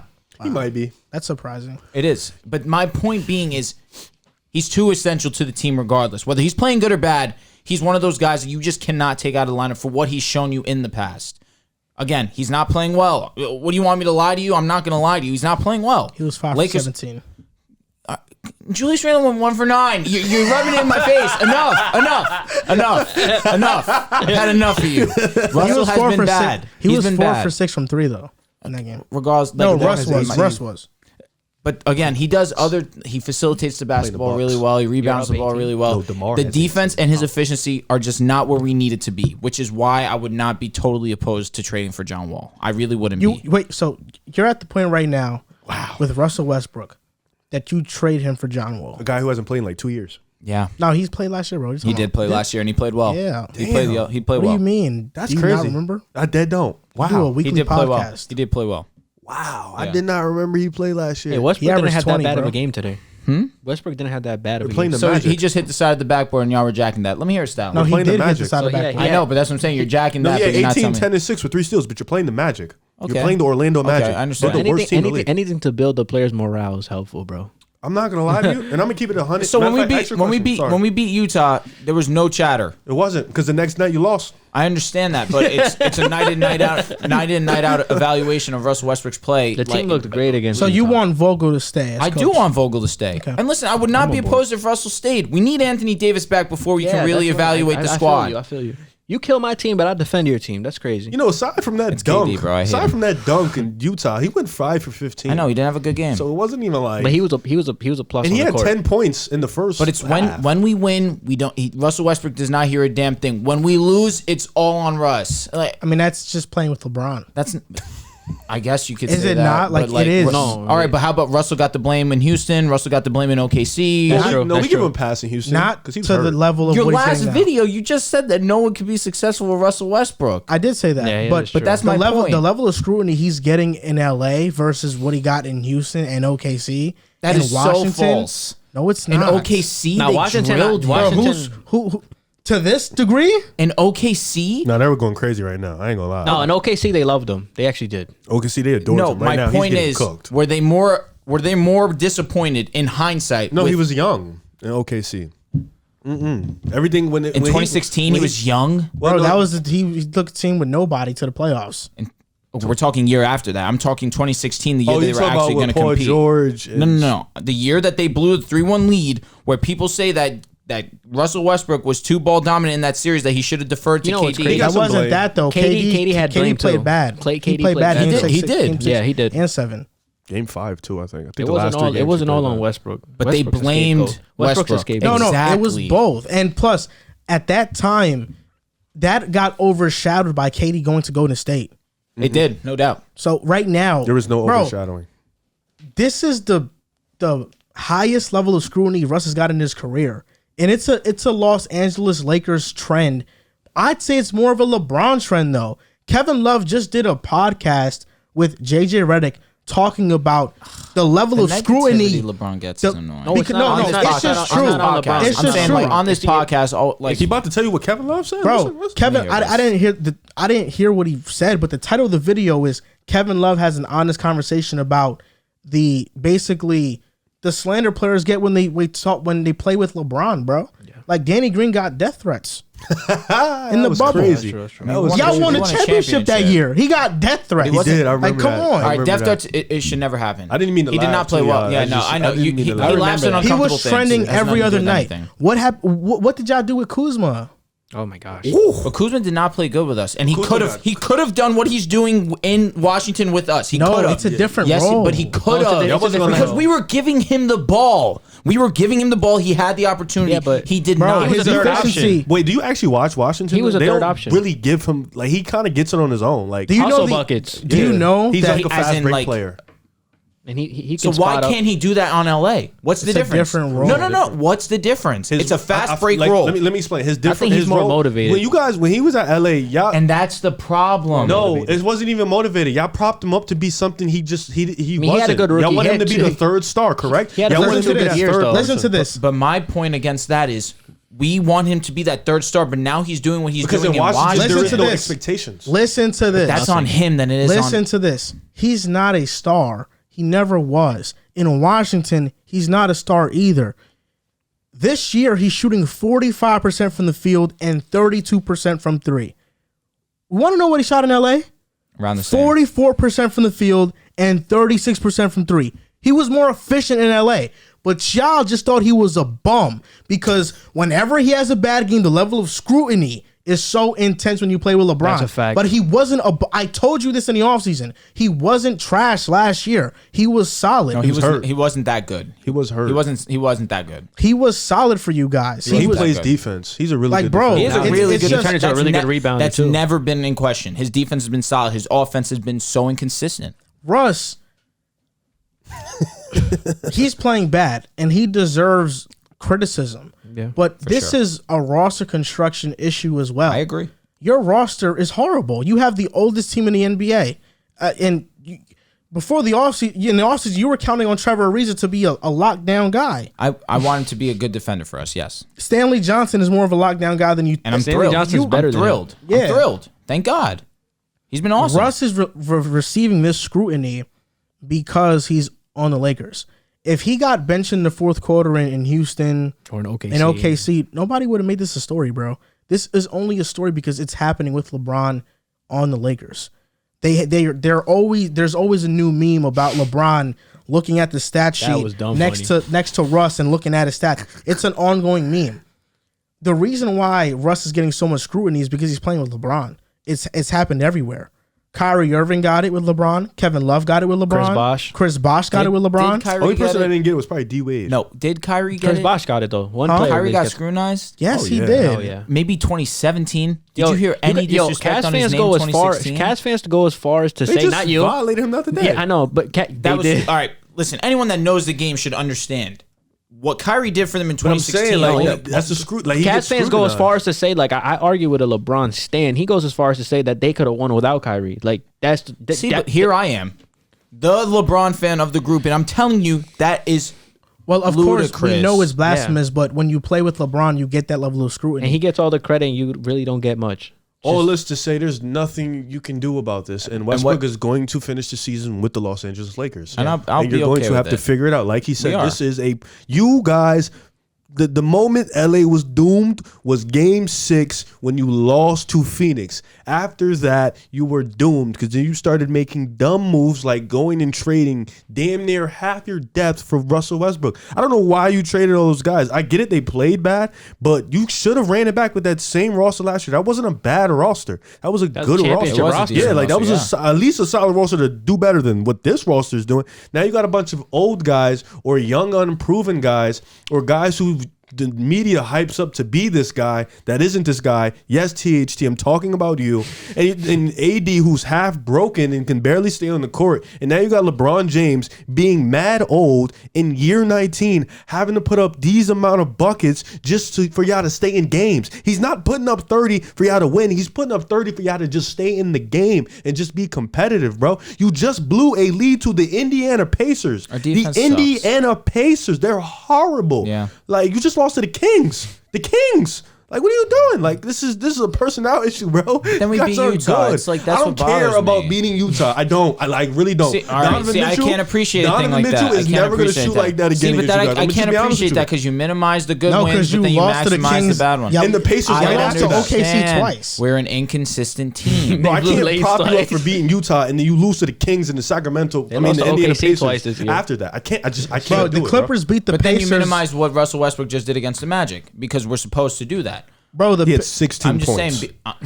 I understand. I'm What not am I saying it's amazing. minimizing? But you said he had what? 10 rebounds. 18 points, 10 rebounds, 6 assists, 3 steals, and he Oh shot my pretty God. efficiently for That's his pretty, standards. That's like cool, good. He should be. If he can do that, they'd be in more games. See, here we Hold go. on, hold You're on, minimizing hold on. No. a decent performance. Drew, he's an MVP. He's averaged a triple double. He's a Hall of Famer. First He's ballot not Hall of that Famer. anymore. You don't But he's get not that but anymore. listen, you don't get praise for having 18-point games. We don't get praise for that anymore, bro. You're a solidified guy. You're supposed to be the star. I'm not gonna sit here and be hyped because you had 18 points and 10 rebounds. I don't care about Against 10 the rebounds. Magic. Yeah, I don't care about that, bro. I care about those performances against the Warriors. I care about those performances against the Nets. I care about those performances. He didn't have a great game against Utah, so I'm not gonna hype him up about that either. He had the nice little dunk of the year probably. That was cool, but what did he do after that? It's like he's a solidified first ballot Hall of Famer, bro. We're not gonna pop up those weak ass games against the Kings and the Pacers. Those games he stinks. He's getting benched. Like, what do you like? Come on, bro. Like, we can't keep doing that, bro. The team just isn't good, and Westbrook hasn't just been playing good. That is what it is. I don't know what they're gonna do. LeBron, I'm sorry. This is the first time in my life that I feel bad for LeBron because he's playing phenomenal, and you guys are just wasting his time. Like, you're wasting his time. You're wasting his effort because he's putting up 30. And you about to guys win aren't the scoring winning, bro. title, bro. He's probably gonna win a scoring title. He can't even be in the MVP race because you guys are so bad. Like, it's really just you're wasting his time, bro. He wants to play with his son, and he really can't because he has to sit here and play with you guys. It's embarrassing. It really is embarrassing, bro. Honestly, I don't know what you're gonna do at the deadline because your vet minimums are garbage, and there's not gonna be a lot of guys out there. You can't trade. You trade Westbrook for John Wall. It's not gonna do much. I promise you, it's You're not. right. He's gonna come in there. He can't shoot. What are you gonna do? The spacing is horrible. That's another guy LeBron has to share the ball with. I don't know why you're doing that. Mid range is better than Yeah, Russ. I'm sure it is. Then you're gonna go get him. Like, it doesn't. All right, you don't have to talk crazy to me. You don't have to talk crazy I'm sorry, to me. but it's just like Come it doesn't on. make sense. Like, what are you gonna do? Like, you're gonna trade THT for what? What are you gonna do? Trade him for Jeremy Grant? All right, I would that's love cool. that. I would love yeah, that. you're not gonna get him. They're not Be gonna sit there. nice. They're not giving you Jeremy You're being Grant. mean. They're not Be giving you nice. Jeremy You're Grant being for mean. THT, bro. There's nothing in that. There's no value in that trade for them. There's no value. You're gonna give him a Nah, as long- 2027. as long as they wanna go 2027. They wanna don't go care young? about that. Like, there's no young Younger? THT. I How old swear is to God, THT? it doesn't matter. He's like There's no value 21, there. There's no. Nah, he is So he young. fits their timeline. What timeline? That's the only reason why I think it would be logical because they're all Bro. young on that team. It's just. And It's he just ain't worse than by, Killian and Hayes, by though. your guys' logic, TH2 will leave us. There won't be pressure on his shoulders, and he'll play well in Detroit. No, yeah, he will. That's what I'm saying. Yeah, There you he go. probably There you will. go. There's better He'll probably offers get than bucks. THT out there for Jeremy Grant. Probably. And Jeremy Grant has came out and said he's looking for the same role he has. So good luck with that. I'm sure we'll give him the ball. Yeah, good luck. No, what? We'll give him the ball. All right, yeah, good luck with that. Okay. He's gonna be third behind AD So, and so, LeBron. so after the deadline, your dream Lakers scenario team is John Wall, Jeremy Grant, LeBron, and AD. No. What's your dream?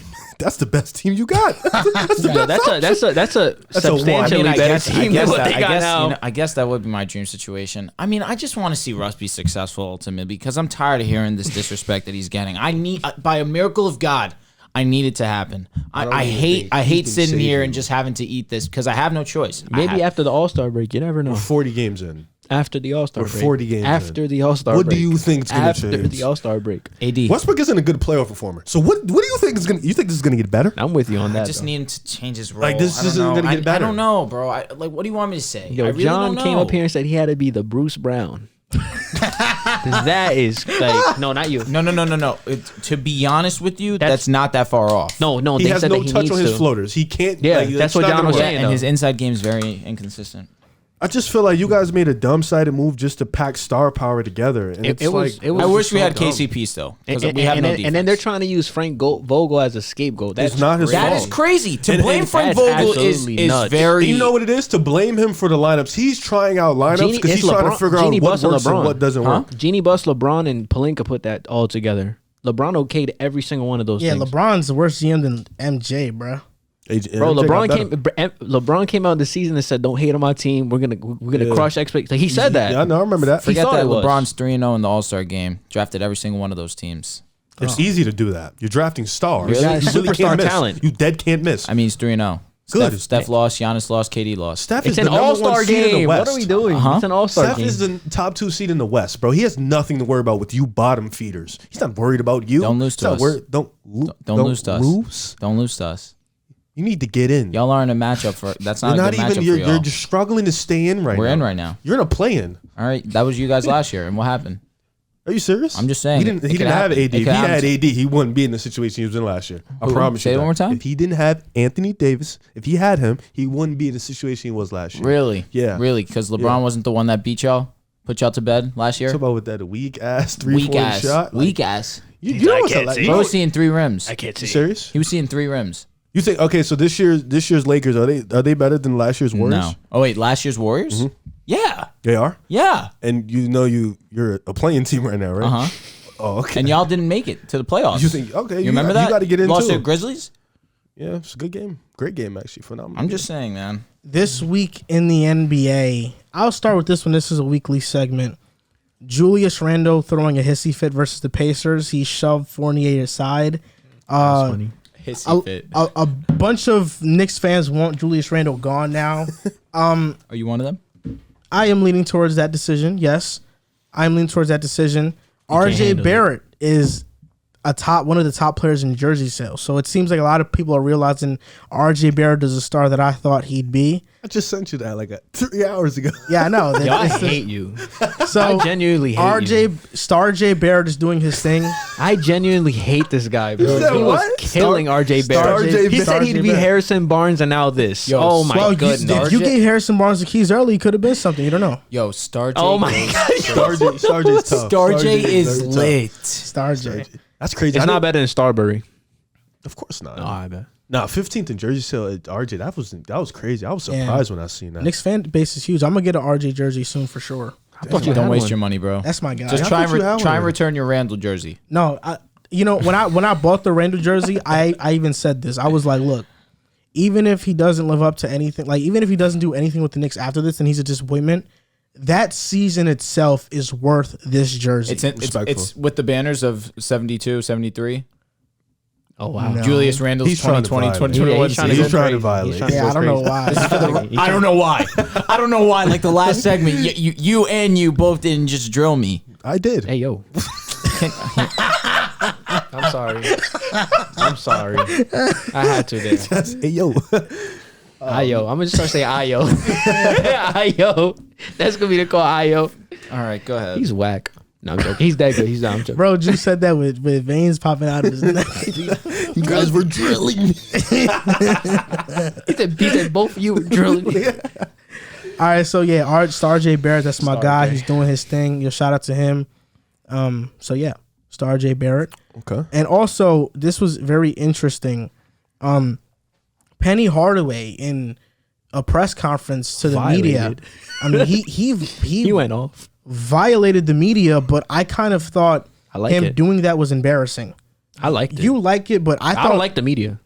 I thought it was embarrassing. I don't think he should have got out of character like that. You want to know why? Because if you have to defend yourself that much as a coach, you're probably not that good of a coach. I don't want to say that. He's working with not much. I heard he has two top. No, but I heard he has a bunch of freshmen starting and all that. It's not really ideal. Wait, did Coach K ever make that excuse, or did John? That's what I'm about to say. Did John Calipari ever make that excuse? You're talking about the greats, bro. No. Hold on. Now you really are though. You're talking about the greatest coaches ever. The greatest collegiate coach. Penny should be that. JC, this is where you're getting college very, very, very much confused.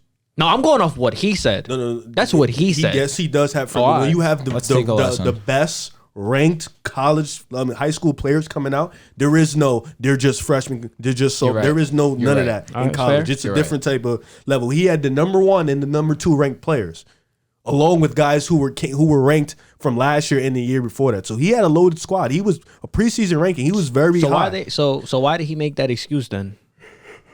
Like I said before, I think he just got overwhelmed because they haven't been playing to the level. Imani Bates has been garbage. Jalen Duren hasn't been good. Like, this team has been underachieving.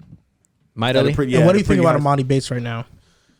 Because you tweeted the other day. You were high on him. You tweeted the other day that You tweeted the other day that saying Imani Bates is only 17 is a horrible take. It's a lazy analysis. Yeah, I think like at this point, if you're saying he's 17 years old, I think that you're just being lazy at this point. I think a lot of the things like first of all, to start off with his body. I think his body, like, you can't fix his wingspan. You know what I'm saying? Like, his wingspan, he's very small for his wingspan. And then on top of that, like, his shot creation isn't good. Like, he doesn't have the separation. He doesn't have the handles. Like, his jump shot isn't strong. So you saying he's 17, I think you're just being lazy at this point because you were rating this guy in high school to be the next Kevin Durant. And even guys coming out of high school rated that high. Andrew Wiggins, Jabari Parker, like guys with this type of like hype. Zion Williamson, even Cam Reddish, RJ Barrett, like these guys, like this hype, I don't think they looked this bad in terms of just eye test. Like, he really just looks like he shouldn't be in college at all. And he's going to be here for another year. So I think like coming out of high school early, I can't even say it was a dumb decision because you would have just been dominating a bunch of kids anyways again. So you probably would even got even more hype than what you were getting the year before that. I think this was just a reality check that maybe he isn't like that good, you know, because even then guys that like sounds crazy. No, because guys calling him a bust already. No. I can't call him a bust. He hasn't made the league yet. But guys in the G League, guys in overtime, some of them are just as young as Imani Bates, and they're doing fine. So I think that's against pros and stuff like that. So I think with Imani Bates, a lot of it is really just like, if you look at the eye test, if you just watch him play, it's like a lot of his game is really barely college level. Yeah, he's still at a high school level. So that's why I said when people say like he's still 17 years old, he's being coached in the Penny Hardaway. I feel like people just praise the Penny Hardaway rant about the media to their faces because, like you, a lot of people hate the media, and they just love when somebody claps back at them because of that mutual despise for it's annoying them. For me personally, I hate when it happens. But Penny Hardaway, to make the excuse that you have 17-year-olds, even though you have the top prospects that were coming out of high school that year, you were ranked in the preseason to be one of the top college basketball programs. You have underachieved. Larry Brown, a Hall of Fame coach, is on your coaching staff, and there's a lot of Rasheed Wallace is on there, and too. There's a lot of chatter about Larry Brown's the actual coach, and Penny's just kind of like the guy like there. The Steve Nash, like the guy there, like the mascot, basically. If you have to defend yourself that hard, you are not a good coach. He has to let his results speak for themselves, and he's not doing it. Like, you're saying, stop writing bad articles about me. Stop disrespecting me, bro. I work way too fucking hard. Well, if you're fucking playing bad, the articles are gonna get written about you. That's their job. And to watch him snap like that just proved to me he's nowhere near ready for a head coaching job. What if he went to Orlando and was a head coach? What is he going to say? Oh, we're losing because don't you see our team is full of 21-year-olds? And, oh, of course, like, you're going to rant about that? Like, nah, bro. You know, you don't see Jamal Mosley doing that. You don't see these other coaches doing that. Just to piggyback off that, too, these are two ranked players who came out of school early. Like, so this is something you were a part of them coming out of school early. So to make that excuse, you're kind of contradicting yourself because you knew how young they were walking in, and you was a part of that decision that helped them come out of school early. These guys came in a year early, so it's like you can't probably do that. The decision to recruit Amani Bates to Memphis probably is leading right now to Amani Bates stock falling tremendously. It's dropped, like ruining his basically lottery pick status. I asked the question on Twitter. I was like, would he be a lottery pick? Some people don't even think he'd go in the first round. Like, that's how bad he's been. Oh, as of right now? Yeah. Well, he probably won't. Like, that's how bad. Like, even the potential isn't saving him as of right now. Like he's still young, but it's like, watch him play. Like, just watch him play. It's not good. It's horrible, actually. How many games have they won? They're like 9-8, 9-9. Oh, goodness. Yeah, they're not that good, bro. They're as good as Syracuse, and we suck. Who do you think was a better sixth man, Lou Will or Jamal Crawford? Wow, I'm taking Jamal. Why? Jamal. Why? Yeah. You're taking Jamal. Why? Me personally, I just liked his game more. Like Jamal Crawford? Yeah, I liked his game more. I liked his broken offense a little bit more in a sense. So I would probably go with Jamal Crawford. I think I agree with you. I think Lou Williams' game is probably more under control, and Jamal Crawford's game is more street ball-esque. And I as a viewer, I like that more.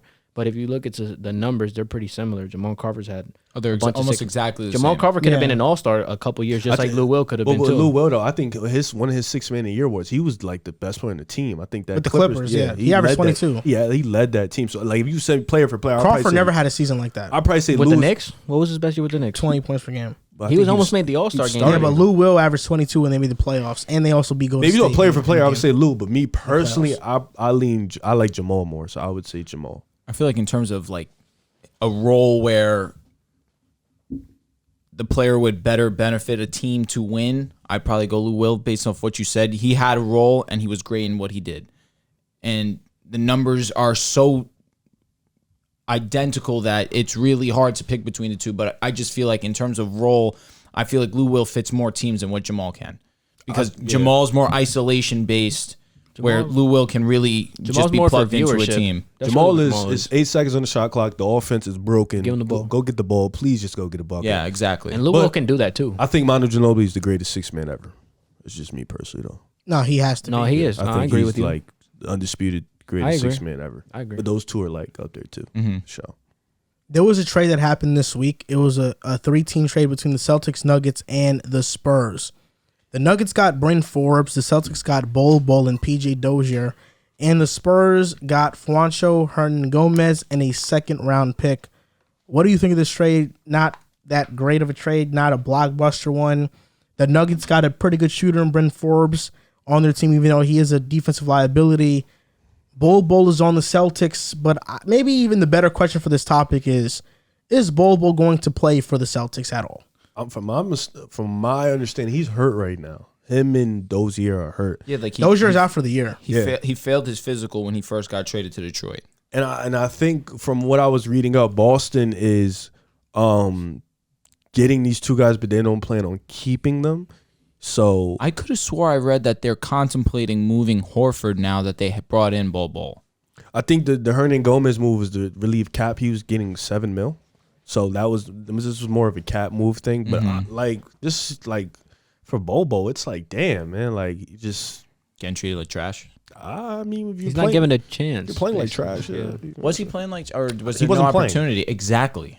But you have to, like, my thing is when you don't play, right? And people say he's not given opportunity, this, that, and the third. And I understand There's a reason. that. But yeah, like we don't see practices. Yeah. You know, we don't see practice. Yeah, we don't know that's what true. happens on a daily basis.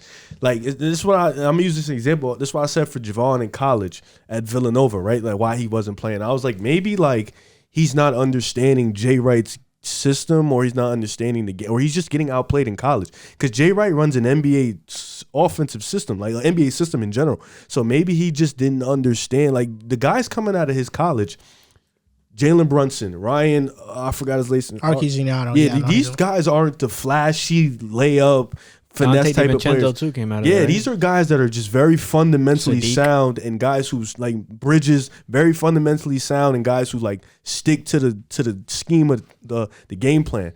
Like for Javon, he was a lot flashy. So I would say maybe in practice he was getting outworked. Colin Gillespie was maybe outworking him, or maybe he just wasn't understanding the coach's game plan. I think for NBA players, it's kind of the same thing. Maybe they don't understand schemes, or maybe they're getting outworked in practice. Like we don't see that, so we don't know. So maybe Bobo, he has to go up against the Joker. So it's like maybe like in practice he wasn't understanding the game plan. Maybe in practice he didn't understand what was going on. He got a soup. Zeke Naji passed him up on the rotation. Yeah, and Zeke Naji got drafted after him. So in the later round. Yeah, so it's like, in the late first round. People do that, and it's like we got to understand we're not in practice. We don't see that. So we don't know what's going on. It could really just be the player instead of the coach. So obviously sometimes just off of gut feeling, we know there are situations in the NBA where players don't get opportunities, and that's why they look bad. Do you think Bol is one of those situations, or do you think he is just not a good player and he's not what everybody has been hyping him up to be? This is tough. I feel as if the Celtics was a solid team for him to go to if there were to be an opportunity for him to play. I feel as if you have Horford, who is older, who was playing very He's way good. better than him. No doubt about it. He played very, very good early in the season, has cooled off to a degree as the season has gone on, but 100%. Al Horford's better than Bol. And so is Robert Williams.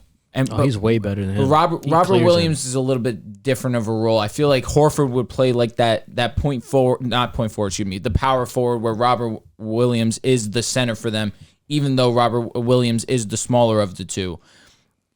They said, this is from what I've read, that bringing in Bol might increase the chances of Al Horford being moved. Now, for what the Celtics are right now, I don't understand why they would do that personally. It's tough. I feel as if there were any team for him to have any type of opportunity with, it'd be the Celtics, given the fact that they do need a big. But I don't see it happening. You think so? I feel like the Celtics was the worst possible situation because Horford and Robert Williams are both going to get playing time over him. But Horford's old. Why not just see what you have in Bol? Because the Celtics are trying to win right now with JB and Jason Tatum. They feel like they can win. They're like and not only that, the 9th seed though. The best team for Bol to go to was a bottom feeder Pistons. that has the Pistons was literally perfect. That was the Pistons perfect was place. It couldn't Pistons get was much better perfect. than that. I personally, maybe OKC too.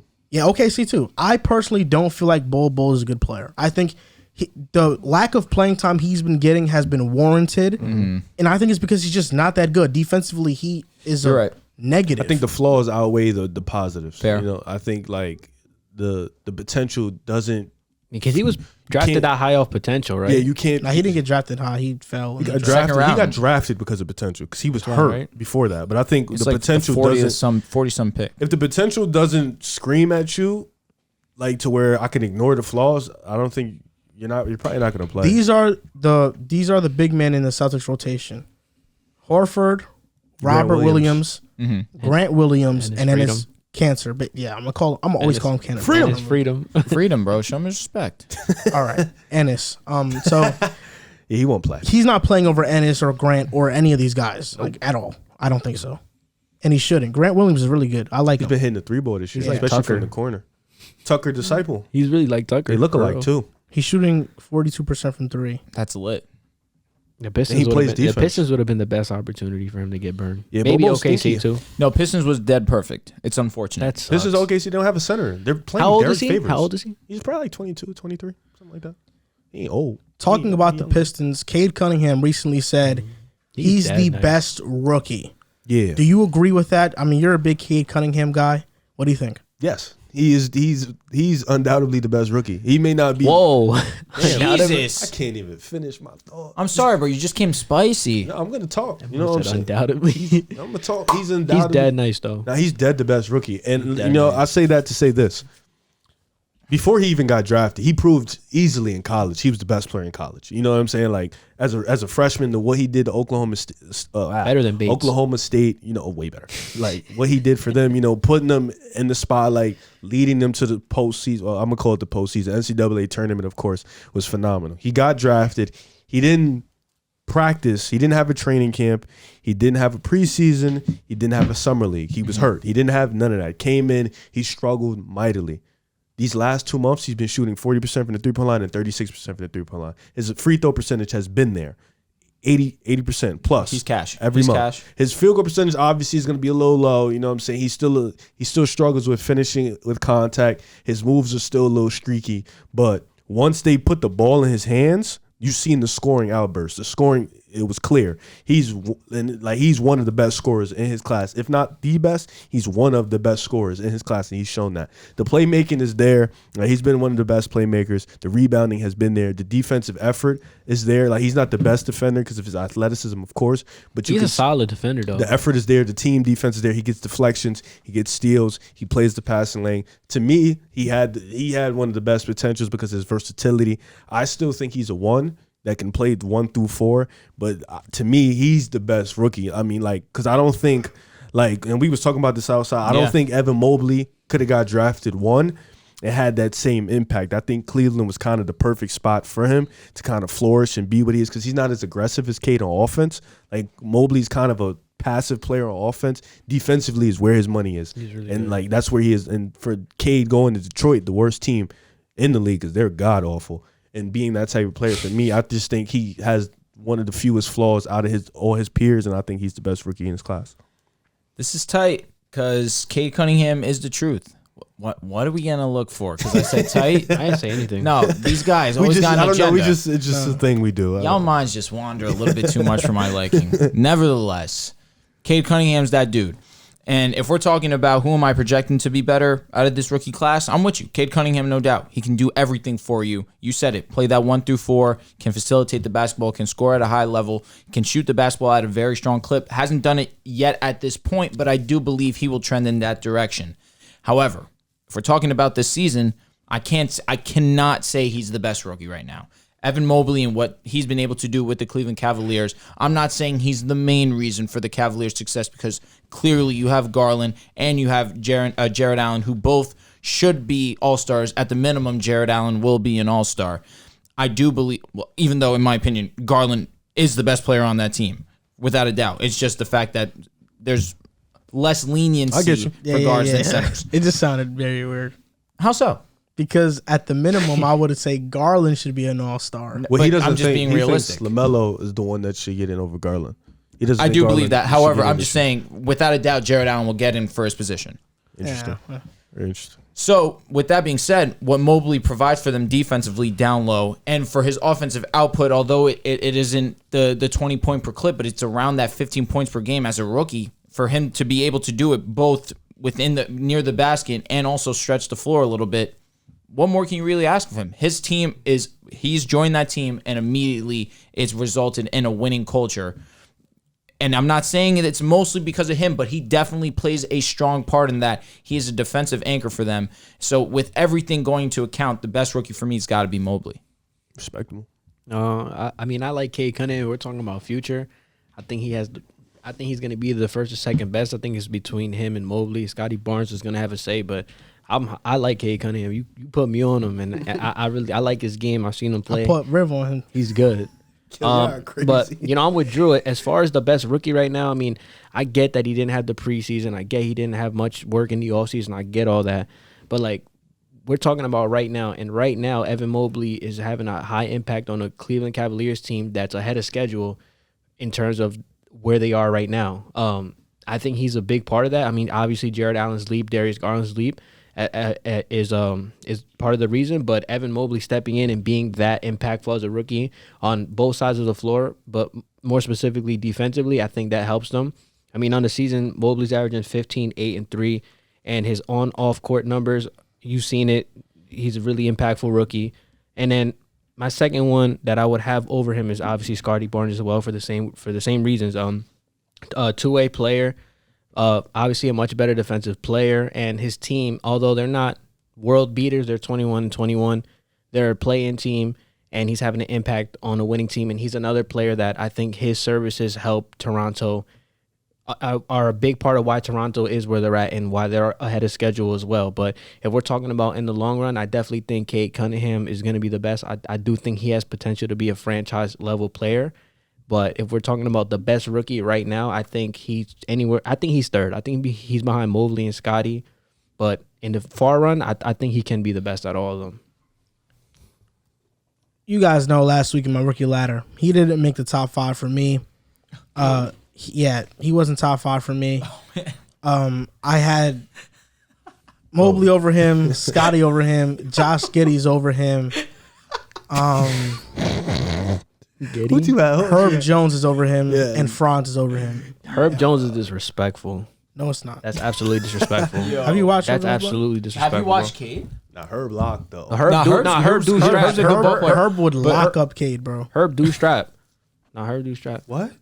Deuce McBride locked up Cade. What?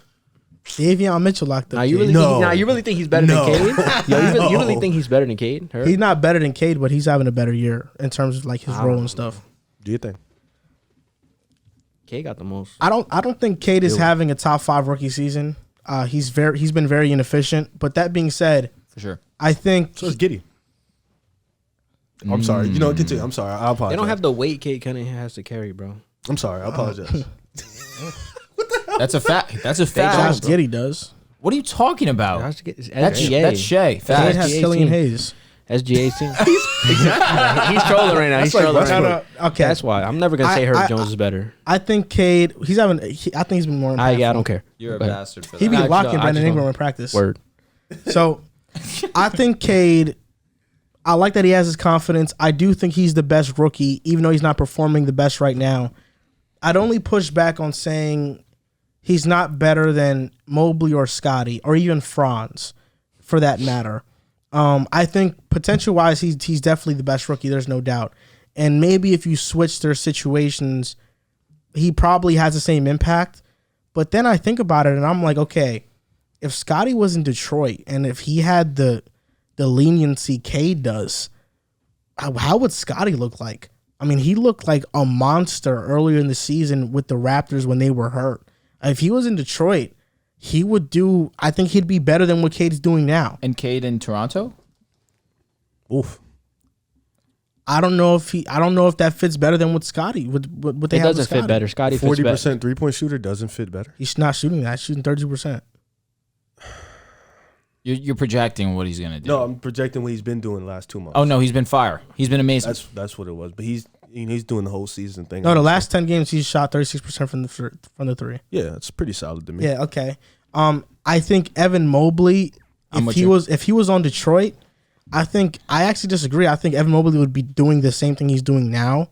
Detroit wouldn't be a playoff team, but I think they'd be better in the win column because Mobley's just a more impactful player than Cade Cunningham. It's just simple as that. He is. Do you see how bad Detroit is? No, I know Detroit's bad. You know, But will they get would they have 3 more wins if Mobley was there? Absolutely. With Killian Hayes as the point guard, the full-time point guard. I mean, maybe sure about that? you With unlock his Mobley. potential. Bro, Like, Killian is so bad. I don't know. I think with Mobley, I wouldn't I think Mobley impacts Cleveland. I don't think Cade would Cade on impact. Cleveland, is that? I don't know. I don't think it does. I don't think that's a situation for him. I think the Mobley was perfect for Absolutely Cleveland. perfect. But I do think Garland being that type of playmaker does help Mobley in a sense. Like I think that him having that type of point guard helps him. So I think Killian Hayes would just make it 50%. worse. Yeah, I think Defensively, Mobley. Mobley's that. Mobley's going to be what he is Yeah. defensively. I think offensively, though, I think Killian Hayes is just mess up his whole vibe. He sucks. I mean, Franz is in the same situation as Cade right now, virtually. but a lot, you know what you're. Orlando's better than the Pistons. They are, but It's not saying much. yeah. though. No, I agree, but But I think their young core is but you guys significantly are- better than I Pistons. think what you're missing is Cade didn't have the proper walkthrough like all these other rookies. Like he didn't have training camp, he didn't have preseason, he didn't have summer league. The first game he played, that was the first game he played since the NCAA tournament. So it's like all that rust. That definitely matters. Like all I that agree rust with in the that. beginning of the season that he could have probably had in the preseason and stuff, that happened in the beginning of the season. So it's like he started kicking up kind of late in the year. But those aren't bad. He shows answers. great flashes. The too, only though. person I'd say is better than Cade is Mobley. I think Mobley's better than Cade. I agree. And That's fair. even when we gave our pre-draft scouting report on him, I told you, Yeah. it's like Mobley being the best prospect in the draft was an argument. That's not I'm crazy just to glad say. you didn't say Giddy. Well, I mean, Now he thinks he gets. Yeah, I'm just glad you didn't say that. nah, guy. Giddy hasn't been better, but Giddy has been way better than what you thought he was going to be, for sure. Oh His yeah, efficiency is stinky. His O is goo garbage. his His offense. his efficiency, I'm not sorry, his his passing. scoring is goo garbage, but everything else is okay. He would throw a laser between your And face. won't make a layup. So what are you telling me? He would make a layup on you for sure. He probably weighs 6'8". Probably would. Will he make a layup on NBA players? He has. You think so? He just came back against the Lakers like two That times. was Right? like 2 months And ago. he almost turned the game over for the Lakers. Yeah, to second win. time he cooked y'all though. Did he cook us? He Yeah. did have a triple double, Yeah. Didn't he have like a 10-10-10 though? some around those lines. Yeah, that's triple double. For the last segment of the show, Oh boy. we are going to be ranking our top 5 young cores in the NBA. There are rules and regulations to this, though. 25 and under 25 players. So that means not 25, 24 and under, cheap. basically. Oh man, that just messed my whole list up. That messed up. Okay, fine. We'll just do it 25 and under then. We'll see how your No lists are. 26-year-olds. No, all right. No, I'm yeah, fine. no. I'm fine with that. No 26 years old. Mine are all no 25 and 26 year olds. So, okay. I'll start with you, Riv. What's your top 5 young core in the NBA? Okay, so at first, easily Memphis. I think I think we're all probably going to have Memphis at 1 or 2. You know, I think with the emergence of John Morant, Jaren Jackson Jr. walking up into that club, Desmond Bane, you know, him being good. Zaire Williams, he's looking like he's going to be pretty solid for them. And then they have a bunch of good, solid players around them. I think this team, Isn't Steven Adams like 26? he's irrelevant to me. No, but I'm just saying, isn't he Oh. like 26 though? Yeah, no, I'm talking about in this He conversation. looks like the oldest 26-year-old ever, but But like for the most part, their team is pretty young. Their top 2 guys are, you know, one of the best in the league. Like out of these teams, we're probably gonna name Memphis. Probably has the best player. Where's that sound coming from? you. in the speakers, bro. Oh. You're on Oh, yeah. Bluetooth. They probably have the best player in John Morant. So for me, Memphis is 1. You're Yeah. a fool. Number 2 is Cleveland, easily. Number 2, I think Darius Garland, I like your list Isaac so far, Okoro. kid. I think Evan Mobley, Jared Allen. Nasty four. Oh, You know, I yeah. think this team with the emergence of Jared Allen, now you can see big things. Mobley's going to be a superstar in this league, in my opinion. Darius Garland, he's going to be one of the best point guards in the league. So for me, the Cavs is 2. Number 3, I'm surprised you didn't mention your boy Isaac Okoro. I think he's going to be. He's been playing solid ball. That was literally the second name. He's Oh, I didn't hear you say that. I'm sorry. Yeah, King. he My bad. straps. Yeah, He he's- straps. No, his defense He's is not better really than Herb good. Jones on defense, though. Oh God. That's might actually be. great. I'm glad you said that because number 3 for me is the Pelicans. I think number 3 Really? for me, like from a talent With standpoint, Zion, Brandon B.I. Ingram. They picked up Herb Jones. I like Trey Murphy. This team, I'm not as low on Alexander Walker as he is, but I like Alexander How Walker. old's Josh Hart? Josh Hart, Irrelevant. 26. Yeah, he's So irrelevant. he's been playing well this year, though. Yes. No, but I don't Shooting like, 50% I from the don't- field. In this conversation, I didn't he's know. irrelevant. I didn't know he was old like that, though. I thought he was He young. got drafted at 22. Didn't Makes he sense. go to Villanova. Villanova? He won. He played with Dante. No, or Brunson. One of those guys. Maybe both of them. It's freezing in here. Yeah, it I'm, is cool. I'm blue. Yeah, for me, Pelicans is 3. The Zion, Brandon Ingram tandem, too talented. And then the guys they picked up after, Trey Murphy, Herb Jones, Alexander Walker's still there. They have a lot of talent. They just have to put it together. And So find if the right Zion's coach. not here, are they out of the They top are out five? of the top 5. That's why I was shocked to hear you put the Pelicans in your top No, 5. yeah, if Zion is not Zion's here. really about to leave. If Zion's not here, they're out of the top 5. Here's 4. Zion's not there. They're out of top 10. The New York No, Knicks. they're in this top. The New York Knicks for me are 4. Like for me, the New York Knicks are 4. Emmanuel Quickly, R.J. Barrett, Cam Reddish, Quentin Grimes, Deuce McBride, Mitch Robson. That is 6 young, and I feel like I'm missing somebody. Don't say Jericho Sims. Don't say him. He's dumb whack. Yeah, I feel like I'm missing somebody else. But those are 6 guys. Mitch. I said said Mitch. it, yeah. R.J. Barrett and Cam Reddish have. Obi? Oh my God, there it is. Obi Toppin. R.J. Barrett and Cam Reddish have star talent. They have star potential. Emmanuel Quickly, Wait, what? star potential. You're still on the Cam Reddish star potential? I will never. Come on, So bro. you're admitting RJ has star potential? I've never said he didn't. He's just whack at the moment. He has no I right knew you'd hand. come around at some point. He said he has no right. But though, like 7 players, like they're young talent. Their young talent is deep. Their young talent is a really solid core. Emmanuel quickly maybe can be a low end star or really, really good starting player in this league. He has a lot of potential, so I like him.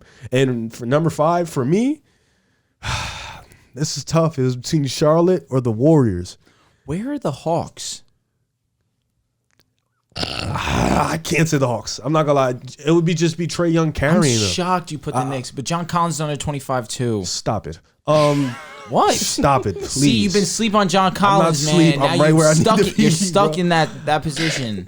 I'm not sleep, bro. I'm right where I need to be, No, bro. you're not. You're John disrespecting Collins him is silly. literally never gonna be a star. He's mid. He's mid, bro. What? He's mid, bro. Nah, he is mid. He's mad Mid? Yeah. He's Y'all have a he's weird he's- definition of he's mid. like he's like a Tobias Y'all Harris have a tier. weird That's the type of definition tier of he's in. mid. Top 5, I'm gonna say the Charlotte Hornets because I like LaMelo that. is I You like should that. definitely have him in there. LaMelo is established. I would say Warriors because I really like Kuminga's ceiling, but you know what? LaMelo Kawhi is Leonard. established. Bridges is 22 years old. He's really, really good. James Bucknight still has a lot to prove. I like Kai Jones. So you know what? I'm going to go ahead. I'm going to say Charlotte is my 5th for me. So to round it all out, Memphis, Cavs, Pels, Knicks, Charlotte. That's my 5. All right, solid list. You just hated for 10 minutes. No. The last couple names, I was shocked. Knicks, that was a shock to me. It was definitely a curveball. Understandably, you gave good logic. I'm sorry. I like depth, man. I like depth. I respect that. All right, my number 1, Memphis, I got you, bro. 100%. I don't want to reiterate too much what he's saying. John Moran, MVP candidate this season. You have Jaren Jackson. That duo is going to be fantastic for years to come. That's just self-explanatory. Cavaliers, number 2 for me. You have Colin Sexton, Isaac Okoro. I didn't hear you say him, and I apologize. Great defender. I didn't say Colin Sexton because he won't be there. For No, I this. agree. I don't think Colin Sexton's going to be on the team either. Although he definitely, if he was on this team, things would be interesting. Although Sexton going down opened the window for Garland to really be the player that Sexton's gone. we saw him that he could be. Unfortunately, he probably is going to be gone. And then you have Mobley and Jared Allen to add on top of it. That's one of the better young. And Laurie. I forgot to mention. And Lauri Markkanen too, who has been balling of late for sure. That's your boy. No. Number 3 for me is actually Charlotte Hornets. You have LaMelo Ball, you have Miles Bridges. Those two, that duo is going to be fantastic for the years to come. You have LaMelo, who has top 10 potential on him, can do everything on the basketball court. And you have Miles Bridges, who has taken huge strides in his game, is great offensively. I have them in number 3. Number 4, Atlanta Hawks. Regardless of what they're doing this year, I feel like a lot has gone wrong for them. Too many inconsistencies. But you still have Trae Young, you still have John Collins, Kevin Huerter, who's a solid role player. With Trae Young alone, you have to throw them in your top 5 in terms of best young core. And then number 5 for me, Orlando Magic. I like where they're headed. You have Jalen Suggs, who you just drafted this year, Cole Anthony, Jonathan Isaac still under 25. Mo Bamba and Wendell Carter, I understand these aren't the youngest cats, but these are guys that don't have mileage on their bodies. This is a solid young core that if they continue to develop, they will be in okay hands. This isn't a championship young core. However, I do like the depth that they have here. All right. Well, my top 5 is pretty similar to Drew's, and it's pretty much for the same reasons as you guys. I mean, Memphis, obviously nothing more needs to be said. They have John Moran, who I believe is a superstar right now and who should be top 5 in the MVP race. Desmond Bane's emergence is obviously, I didn't see that coming this year. He's actually somebody I wanted the Nets to get, but whatever. Jaren Jackson Jr., he's been better this year, and I'm not. How old is Dylan Brooks? He's not a part of this. He's not a part of this? No. All right, well, there goes that. So I got Memphis number 1 just because I believe they have a superstar, and look at them right now. They're 3rd in the West, and you know a lot of people are divided on if they're contenders or not. I think they're a year or two away from being that, but still, once you're in that discussion as a young core, you have to be number 1. Number 2 for me is obviously Cleveland. Darius Garland looking like an all-star, averaging I believe 20 and 8 this year, should be an all-star. Jared Allen, one of my favorite players. He's playing pretty well out there in Cleveland as well. I believe he's an all-star, impactful on both sides of the ball. He's gotten better offensively. Defensively is where he makes his money at, though. And then, they got Evan Mobley, my guy, who I feel like is Sorry to cut you off, but it's hilarious because Dylan Brooks will literally be 26 tomorrow. Wow, that's funny. Literally. And then, obviously... So he's a part of that, bro. He's under Happy 25. birthday to him. No, because by the time this comes out, his birthday, he'll be 26. Yeah, but That's why by I the said time it's happy recorded... I have to undap you. But, obviously Evan Mobley, to me, I believe now, he's the best rookie. Hey, yo. Stick shift. He's the best rookie right now. Isaac Okoro, he's obviously a really good defender. Hopefully he can develop more in his offensive game. With that being said, I got Cleveland number 2. Number 3 is the Hornets. I believe LaMelo Ball's obviously on his way to superstardom. I believe he should be an all-star this year.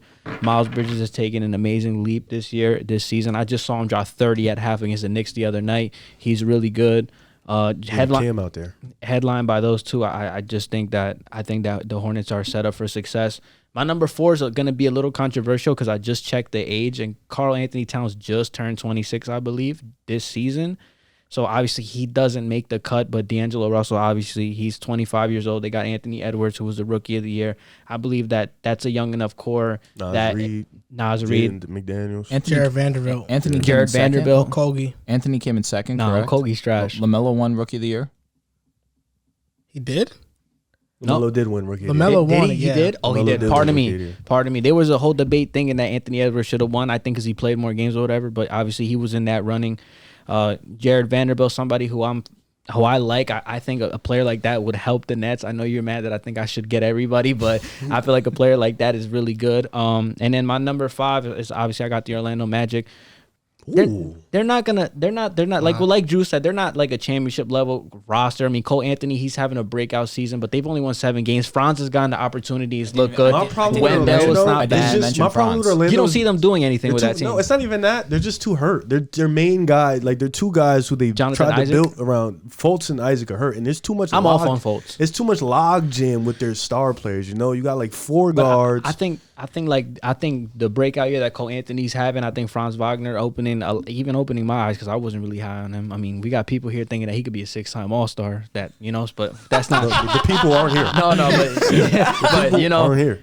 But John will see this. I think no, but I mean, he's good though. He's not whack. Yo, Franz is nice. No, Franz is not whack. I started looking at his game once John talked, and he's dead nice, bro. Let me ask you a quick question for the damn it, Orlando. Because you said your list was Memphis. You see a superstar. Yeah. In Memphis, you see a superstar in Cleveland. No, I didn't say superstar in Cleveland. But do you see one? Garland.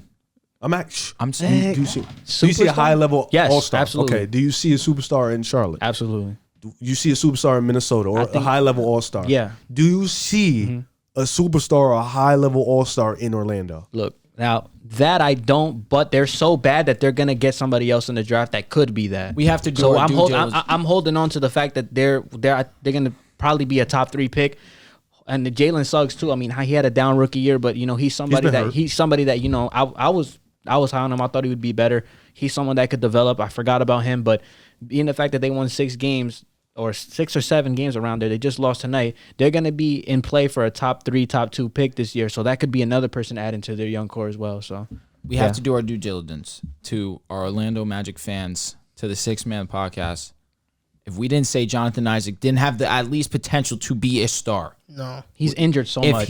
If he can get healthy, he's good though when he plays. He is a very, very good 2-way player. He's a star defender. He has no. He's offense. A very good defender though. Yeah, we need to see him come back before we can say that analysis. We've been saying that for a while. I agree, but he's coming back this season. 9 points. Shout out to the 6-Man. He's a really good defender though. 6-Man, man. Shout out to what y'all do. Shout out to Jonathan. No doubt. Shout out to y'all, man. We have to do the due diligence. They would be upset at us if we didn't say Isaac. Shout out to the 6-Man, but I'm gonna just keep it all the way 100 buck with y'all. He's about to violate y'all. Jalen Suggs. You made a bet with them. What's the bet? About where they'd finish in the East. No, but time out though. Am I winning that bet? You're definitely winning that bet. Like, they said they'd make the playoffs? No. They just said they wouldn't be like one of the bottom worst feeders. Yeah. Shout out to the 6-Man They'd show. be like at least a 12th seed. JR has no bag. He has no offensive bag. Markelle Fultz, his jump shot is very much ugly. Franz Wagner, he's good. Thank you. He's good. Wendell Carter, I'm telling you, he's not what you think he's going to be. He's not bad though. I promise you have been Bamba sleeping. Stinks. What? Just had He stinks. He's not that bad, bro. He stinks. He just had 32 the They're other trying night. to trade him. He stinks. Bro, he just broke the record. Chuma for Okeke, I'm most tired of y'all threes. calling him the next Kawhi. I'm tired of it. Yeah. He's not that. But Cole Anthony's a dog. Suggs is good. They have a solid You guys young gassed core. us on RJ Hampton. He's not that good. You did too. You did. You did too. You did. He's not that good. Can I name my top 5 young core? Holy moly. You guys been talking forever. My fault. Go ahead. Okay, so number 1 and 2 is the same as you guys. It's the Grizzlies and it's the Cavaliers. You guys didn't mention all the guys on Memphis, but Ja, Bane, Jackson, Melton, Tillman, Aldama, Zaire Williams, I mean, they just have so much depth He that was like, I don't care. all their players are very young and Couldn't they're think good. of them. That's what it was. The Cavs, Garland, Mobley, Allen, Sexton, Okoro. I'm still gonna put Sexton in there. I'm gonna group him in there. Hey, my boy. The third has to be the Atlanta Hawks, and I'm surprised none of you guys had the Atlanta Hawks. I had them. You had them, okay? Of course. I said to, yes. I No, he said to did, y'all. he Y'all did, were he did. tweet. Y'all were It's tweeting. not. 4. It's not just Trae Young. It's DeAndre Hunter. It's Kevin. He's Huerter. older, though. It's Onyeka Okongwu, who, without Clint Capella, has really stepped up and played a big time role. He's played good. really well. He's played good. John Collins, Jalen Johnson, who he still has potential. You know what? You're right. So I'm going to take Charlotte out and put Atlanta in. Okay. No, How I'm about you not take talking the about Knicks that. out? If we're Take gonna the do that, Knicks if we're out. gonna do that, I'm taking the Magic out and putting Atlanta in. Yeah. Because Yeah, you're right. You 26 swayed me. I ride. Then the Knicks. Oh my god, y'all are sickos, man. Come on, bro. I How ride. you just go, I ride. I ride on myself. That was true. good, bro. And then fourth, sick of you, I know what you're about to say. is the Knicks. The Knicks have to be fourth, and I'm glad Riv, Sick gave of us you. some credit. Star J. Barrett, Cam Reddish, oh my gosh, Emmanuel Quickly, Quentin Grimes, Obi Toppin, Mitchell Robinson. Depth is Probably the crazy. 11th seed. Because we're still relying on Julius Randle, who's been awful for us. You can't deny the depth with their young do have players. a We lot of have depth, one of the but- best young cores, and when Zion comes, we're gonna have the best one. And I'm in on that. they're doing the Zion. Get Can in y'all ear- just be get in more humble early, for bro. once and just not? This is say why that? y'all fail. Y'all not humble. Why should Y'all we are get not Scoot humble at all. Henderson? Okay. Let's get Scoot Henderson. Y'all Yeah. still gonna suck. No, me sorry. We're gonna be better than that. It's Harden gonna I'm leave better than y'all. you. No, me sorry. Harden gonna Facts. leave I'll tell you y'all. what, whatever. man. In a few years, it's gonna be the Knicks city. Oh my god. It's always It's been already Knicks the city. Knicks city. No, but like They're just legit. better, No, but- but legit. Like the It's Knicks will always be better legit been eventually. the Like, Knicks. Nah, so no, it is. Nobody cares It about is, the it Knicks is. in New York. no, but I'm No you go to- offense. for- I'm No, talking no, about in no, terms it's a of the fact. teens. The Nets are more of a New Jersey team than they are a Brooklyn one. That's bro. a fact. I'm gonna keep it a They buck. I moved agree. to Brooklyn and they weren't. So fifth is the Hornets. LaMelo, Bouknight, McDaniels, Bridges, PJ Washington, even JT Thor, who doesn't get burned, but he's still a young, good player who has some potential. That's my 5, but I have to mention some honorable mentions. Minnesota with Edwards, Vanderbilt, Naz Reid, McDaniels, who's the brother of the McDaniels on Charlotte. Very good young core. I was contemplating putting the Raptors on here. Like, the Raptors have OG, Gary Trent, Malachi Flynn, Achua, Danilo Banton, who's good, Scotty Barnes, and Justin Champagne. They definitely get an honorable mention. They have a very solid young core. I Even just Trent. can't put them there. The Kings too.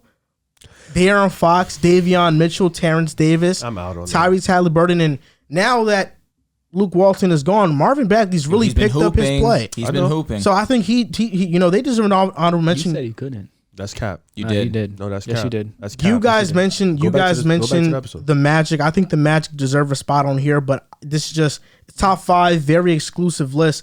But the Magic are definitely here. The Celtics, it's just because of Jason Tatum that they're even like in the How old's conversation. JB. Jalen Brown's 25 or 26. He's one of those. What about But- OKC Which or Houston? It's nah, because OKC is shade. Honestly, Dort's OKC's been- not bad Dort's Dort's good. is nice because man. Dort's OKC defense has is crazy. Shea, Giddey, Dort. Man. Aaron Wiggins has been pretty good for them. Trey Mann, I think he's good. Has Poku been playing bad? Poku, I don't even like think about him. I wouldn't acknowledge him. Okay, sorry. And then the Nuggets. I mean, even without Jokic, it's Jamal Murray, Porter Jr., Bones Highland, Zeke Naji. It's so nice. Like, they have a very good young core. They just didn't make my list. I was but about to say they we were about to good. name the entire NBA. I was surprised to hear the Warriors. The Warriors could be here too with Nets. just Jonathan Kuminga, Moses Moody, James Wiseman, Jordan Poole. Like, Bro, that's a starting 5. half of the teams in the NBA would love a young core like that.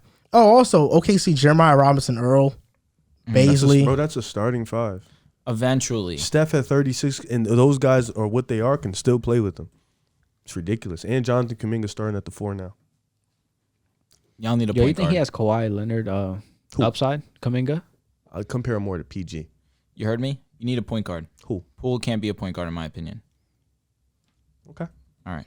You need everything. All right, that's rude. It's the truth. You need everything. All right, He just wrap be throwing this these up. strays at people. Bro, what's wrong with him? He just he's been like that since high school, bro. Hey man, listen. Remember, you remember when you're like, your point guard's Jarrett Jack. Stop talking to me. Now, anytime you would debate, Because I would get him. He would always have a soft spot when you would try to violate Derrick Rose. Now I was feel violating him. when you would talk about the Nets, you would say your leading point getter is Brooke Oh, Lopez. he always said that. He Bro, always said that. That's to their us in high all-time leading scorer. Man, so what are the top 10 young cores in the NBA? I think Memphis, Cavs, Hawks, Knicks, Hornets. For me, that's top 5. But then after, who's the next have 5? to be in the top Pels. 10. The Pelicans have to. The only reason they're not top 5 for me is because The uncertainty. the uncertainty around Zion. Because I fair. think he'll get traded to the Knicks and will fair. be the best young core in the NBA. That's fair, but I think what you guys would give back for Zion though can kind of keep him at bay. They're right. But yeah, I don't have the Pelicans in my top 5 because of Top 10 though, definitely. the uncertainty around Zion.